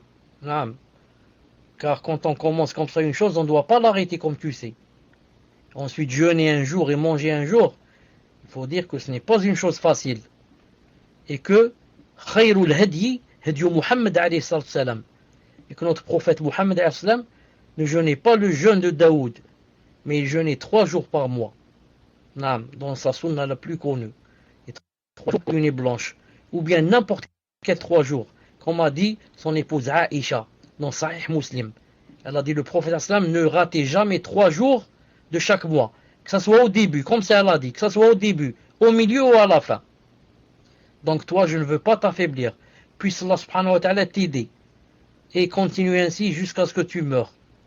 Sinon, si j'ai quelqu'un de jeûner, je lui dis jeûne 3 jours par mois, bi'idhnillahi ta'ala. Naam. Tfaddal. Donc, prochaine question. Question d'un frère. Assalamu alaikum wa rahmatullah. Un frère qui nous donnait des cours de dîn, surtout dans le tawhid, ce frère ne veut plus faire da'wa, car il dit qu'il n'a pas le niveau pour cela. Il dit il faut laisser ça pour les savants. Ce frère lit des livres et revient beaucoup aux savants salafis. Donc ce frère lit les livres et revient beaucoup aux savants salafis seulement. Les gens ici, surtout les jeunes, veulent apprendre de lui. De plus, il n'y a aucune da'wa salafia ici. Doit-on lui donner raison ou doit-il continuer à faire sa da'wa, à faire da'wa à son niveau? Allah yahafidkum, ya cheikh.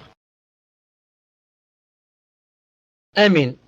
Il doit faire, Inch'Allah Ta'ala, da'wa à son niveau.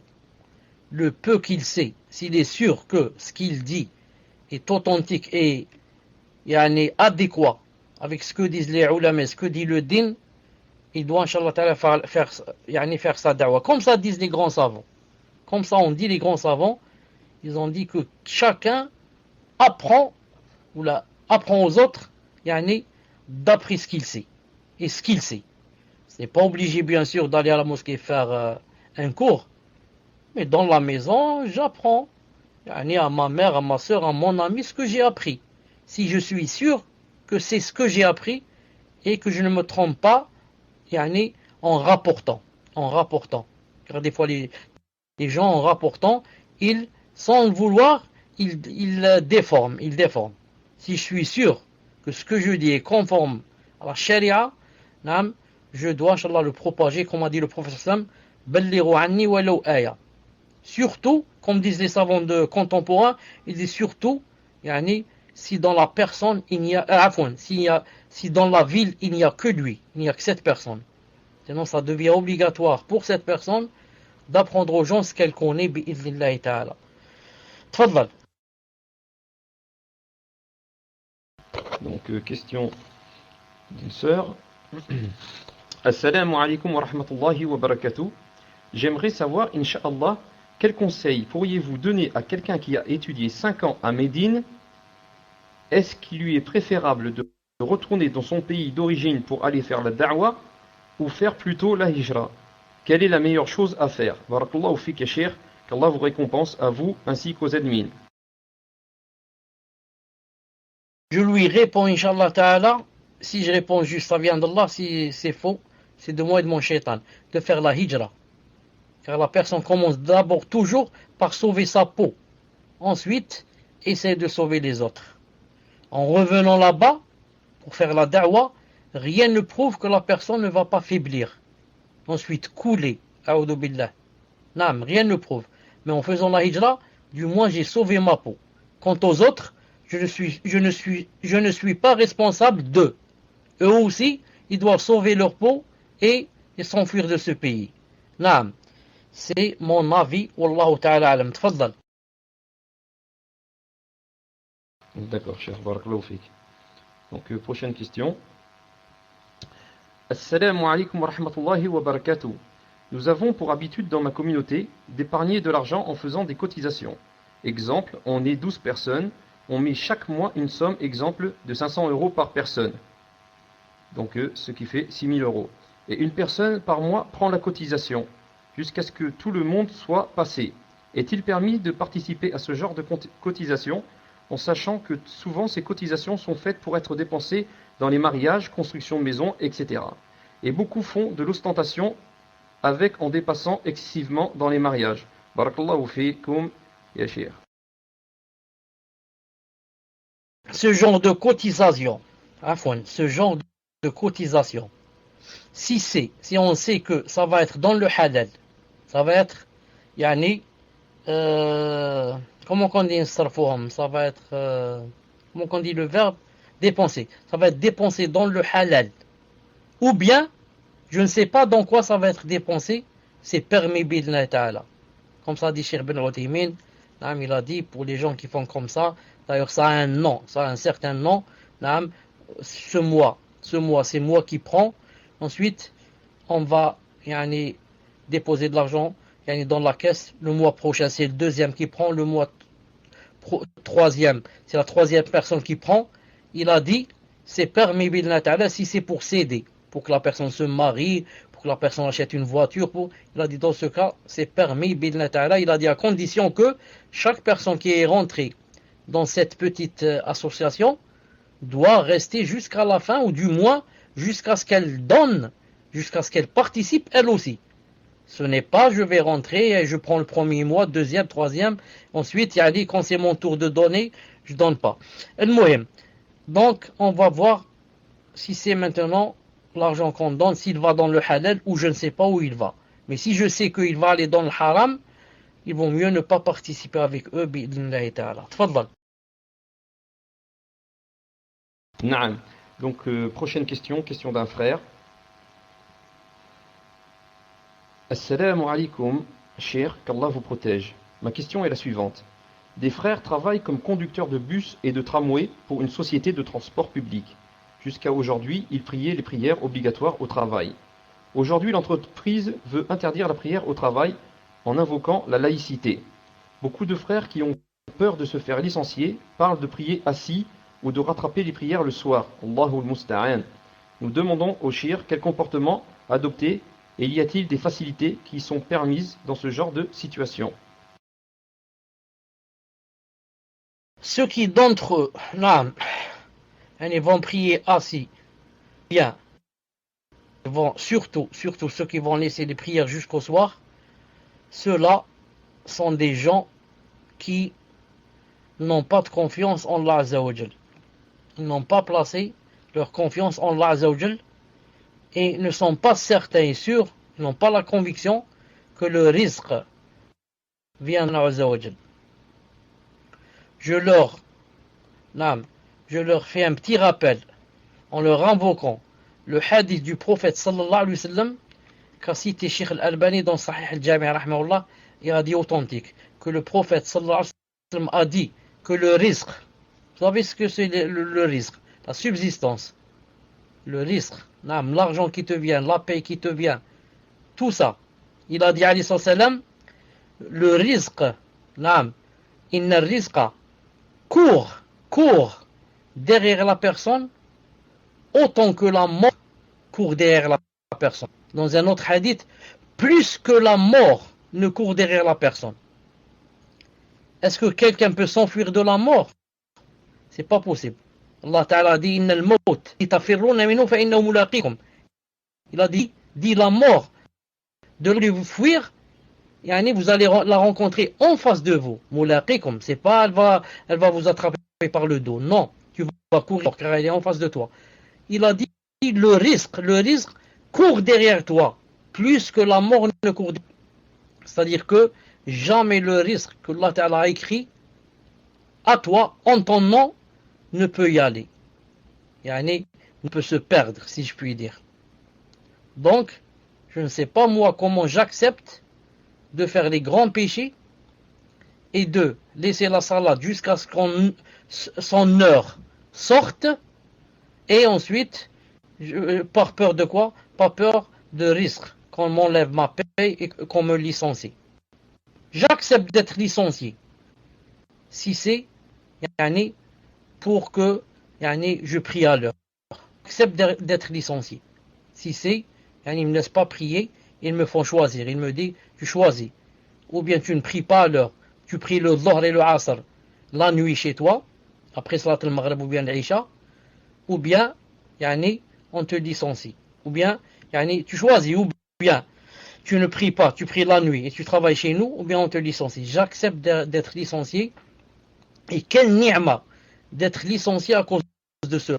Allah Ta'ala dira ma personne, cette personne, ma créature, on l'a fait choisir entre moi et l'argent.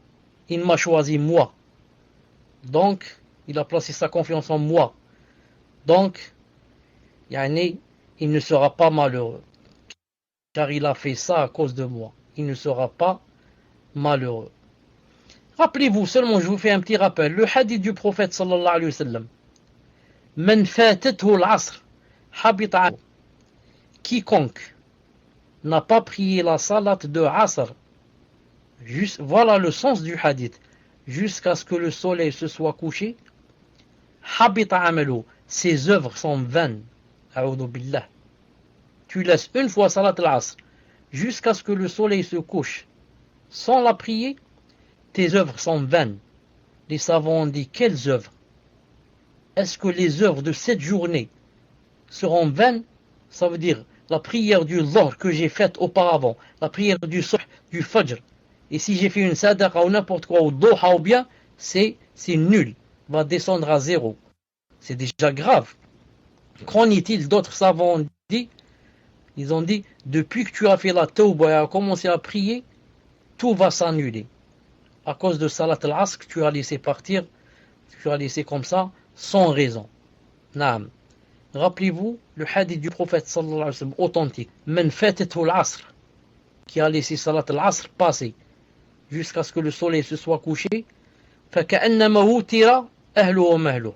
C'est comme s'il avait perdu tous ses biens et toute sa famille. Allahu Akbar, Salat al-Asr. Les savants disent, quand c'est le moment de Salat al-Asr, si tu laisses, tu ne pries pas, tu pries pas l'Asr jusqu'à ce que le soleil se couche. Tu laisses seulement jusqu'à ce que le soleil commence à jaunir.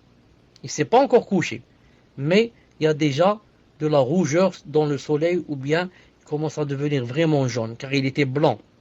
Ils ont dit, dans ce cas, quand tu vas prier l'Asr, tu vas prier avec quoi? Avec les péchés.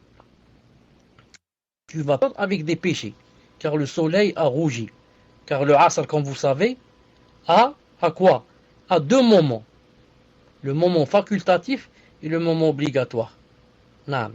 Si tu laisses jusqu'au moment où il a rougi, tu pries avec les péchés. Si tu laisses maintenant jusqu'à ce qu'il se couche le soleil, tu as fait vraiment un grand péché. Donc, qu'en est-il maintenant? Ses frères vont laisser Salat al-Asr jusqu'à la nuit. Naam, avec l'Isha ou bien le Maghrib. Et il va dire, qu'est-ce que tu veux, c'est le travail. Qu'est-ce que tu veux, c'est le travail. Hasbunallah wa ni'mal wakil pour pas ses frères.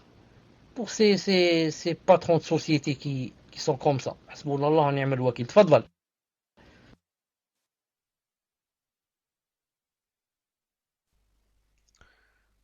Non, mes chers, donc, Allahu Alam, ça sera la dernière question pour ce soir. Et désolé s'il y a des personnes qui m'ont envoyé leurs questions, car mon PC, donc, c'est bloqué et j'ai perdu toutes les questions. Question d'une sœur chère.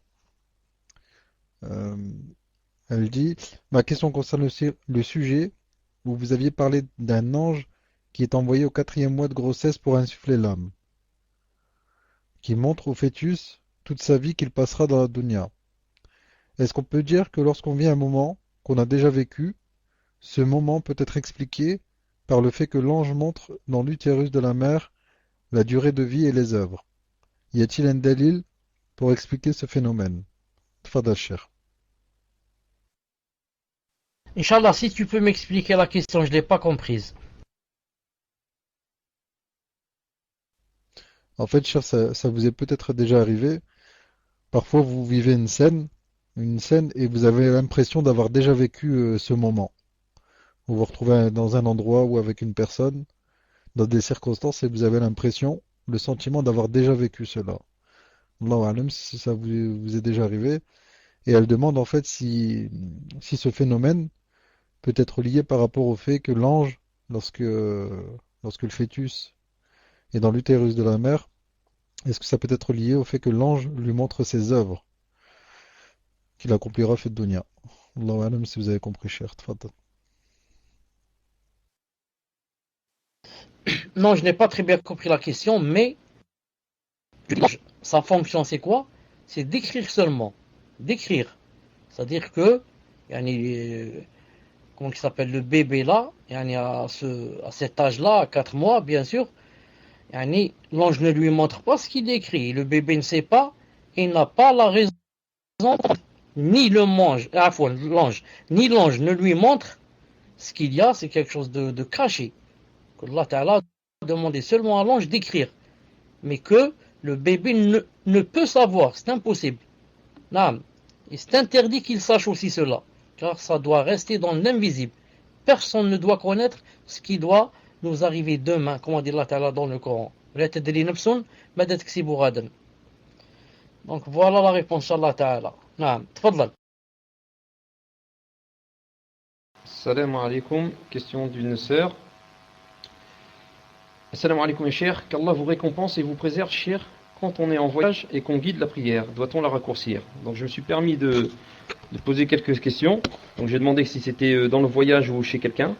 La personne m'a dit que c'était chez quelqu'un. Et j'ai demandé si la personne lui avait donné l'autorisation. Elle m'a dit que oui. Donc voilà, cher. Si on est en voyage, on nous donne la permission de guider les gens, on les avertit, on leur dit, moi je vais prier 2 rak'at, et vous qui n'êtes pas voyageurs, quand je dis salam alaikum, vous vous levez et vous continuez les deux. Et la même chose si c'est une femme qui guide, elle dit, puisque vous m'avez dit de vous guider, moi je vais prier 2 rak'at pour le Dhuhr. Si c'est Asr, elle va dire je vais prier 2 rak'at pour Asr. Si c'est Isha, la même chose.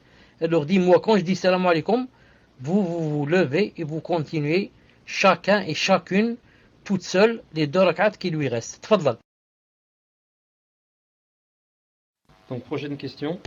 Attendez juste 2 secondes, cher, parce qu'apparemment les sœurs qui donc elle demande si c'est l'inverse. Donc je lui ai dit si c'est quelqu'un qui prie 4 rak'at devant, qu'elle ne peut pas arrêter au bout de 2. Donc prochaine question. Alors question d'une sœur. Assalamu alaikum mes chers, ahsanallahu alaikum, je vis en France et je porte le jilbab, alhamdulillah. Après avoir étudié la question du niqab, je suis de l'avis de Cheikh Al-Albani, rahimahullah, sur le fait qu'il n'est pas obligatoire, car ses arguments m'ont le plus convaincu. Mais je pense qu'il est mustahab, préférable pour la femme de le porter. En France, comme vous le savez, le port du niqab est interdit. Nous sommes pointés du doigt lorsqu'on le porte. De plus, je suis encore étudiante et c'est très compliqué de le mettre à cause de mes études. Pardon. Donc, j'ai décidé de ne pas le porter en France, car je pense qu'il n'est pas obligatoire. Cependant, lorsque je pars dans mon pays d'origine, je porte le niqab, car il est autorisé et je ne trouve aucune difficulté à le porter, au contraire. Cependant, j'ai eu beaucoup de remarques de mon entourage concernant le fait que je le mette dans un pays musulman et le retire en France. On me dit, soit tu le mets partout, soit tu ne le mets pas du tout. Ont-ils raison? Est-ce que ma façon de faire est correcte? Barakallahu fikum, Sheikhana.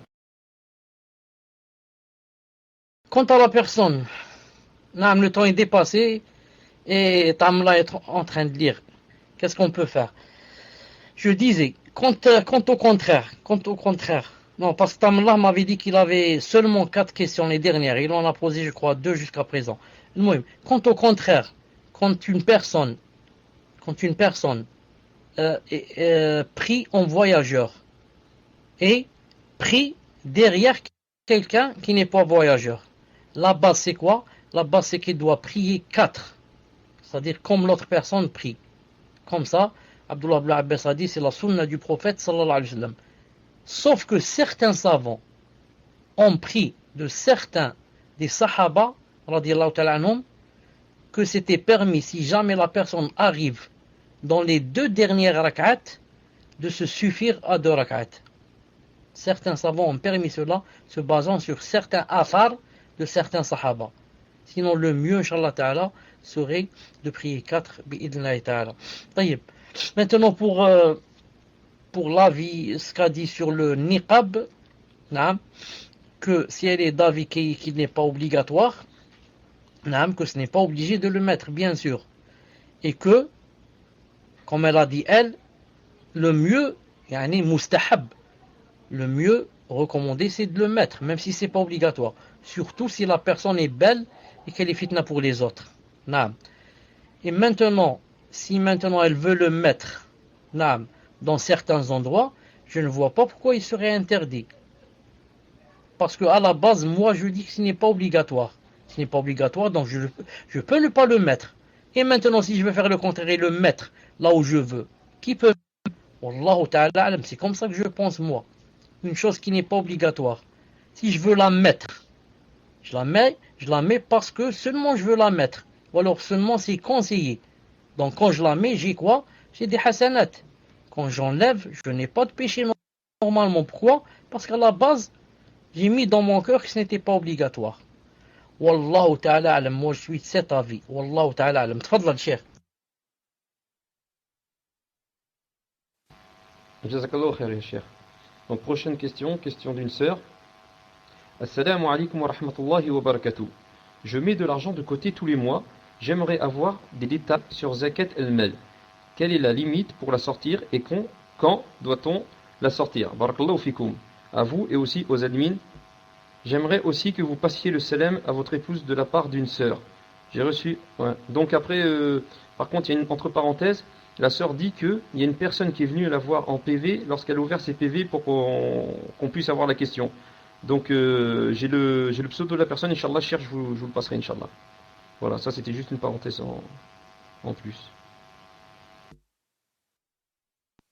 Afwan Mahmoud, j'ai pas compris la parenthèse. La parenthèse, je l'ai pas compris. Il y a une personne qui est venue la voir. Là, c'est qui? Elle est venue voir mon épouse en PV ou quoi? Non, j'ai pas compris. Tfadlal. Non, en fait, la parenthèse, ça n'a rien à voir avec votre épouse. La sœur passe le salam à votre épouse. Et après, entre parenthèses, je disais que cette sœur qui passe le salam à votre épouse, lorsqu'elle a ouvert son PV pour nous envoyer, qu'on ait la question, pour qu'on puisse avoir la question, pour qu'on puisse aller la chercher, il y a quelqu'un qui s'est présenté à elle, qui est venu la déranger en PV. Donc voilà, donc je vous enverrai le pseudo de cette personne, parce que c'est pas la première fois que je reçois ce pseudo, hein, qui embête des sœurs. Voilà. Allez, wa alayhi salam. Je dis aliki wa alayhi salam. طيب, donne-nous d'un cher, c'est très important. C'est qui le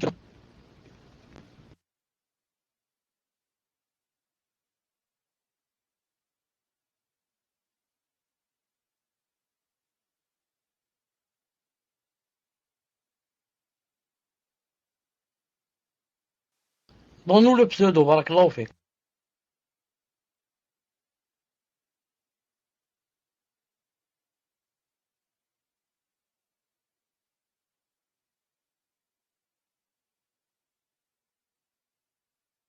Fadlan, le micro est libre.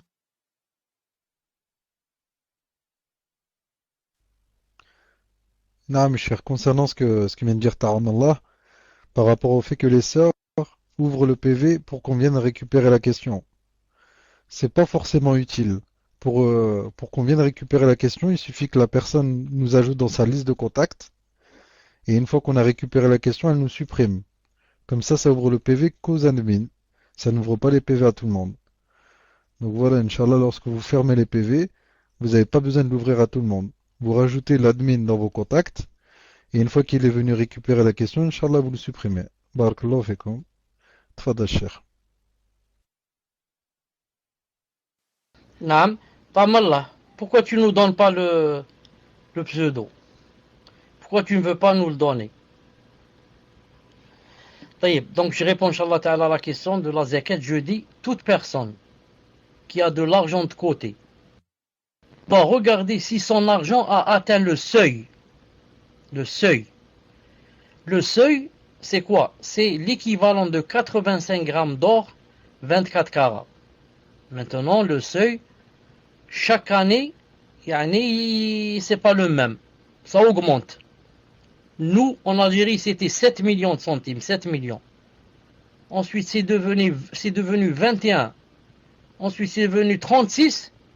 Et cette année, subhanallah al-azim, c'est 51 millions. 51 millions de centimes pour atteindre le seuil.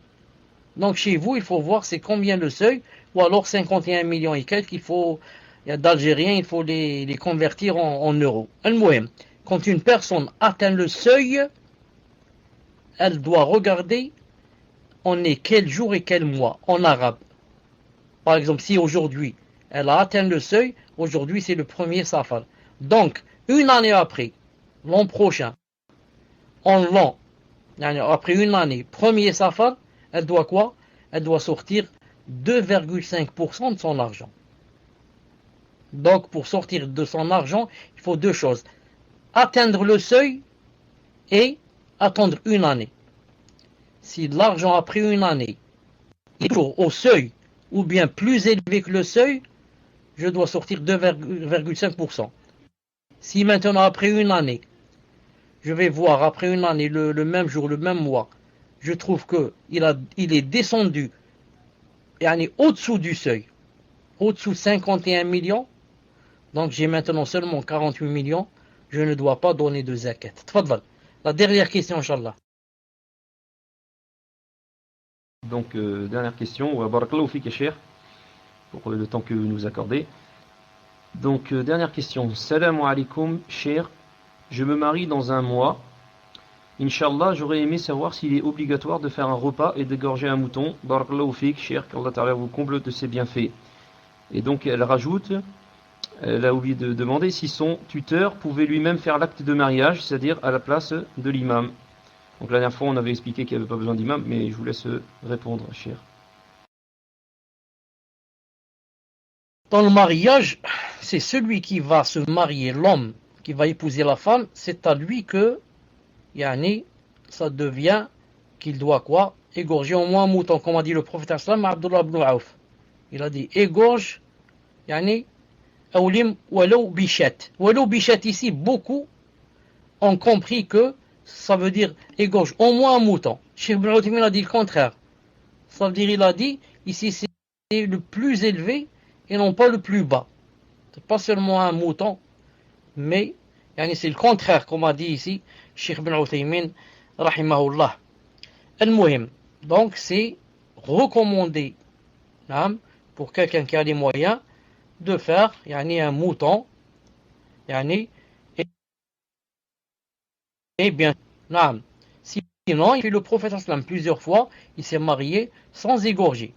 Des fois, c'est un peu comme une farine comme ça, avec un peu de miel, des fois des dattes, des fois. C'est d'après, Inch'Allah Ta'ala, les moyens qu'on a. D'après les moyens qu'on a. Si on a les moyens de faire manger de la viande aux gens, c'est la meilleure des choses. Si on n'a pas les moyens, je ne vais pas faire de dette à cause yani, du mariage, surtout si je sais que peut-être après je ne peux pas rembourser mes dettes. Bi'idhnillahi ta'ala. Tfadlal.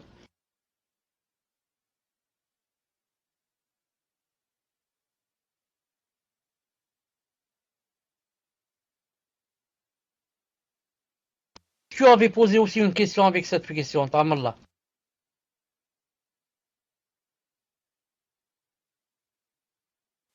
Tamallah est parti. Peut-être que il a un mariage en vue ou bien il est invité à aller manger de la viande quelque part. C'est pas pour cela. طيب samedi. سبحانك اللهم وبحمدك أشهد أن لا إله إلا أنت أستغفرك وأتوب إليك. السلام عليكم ورحمة الله وبركاته.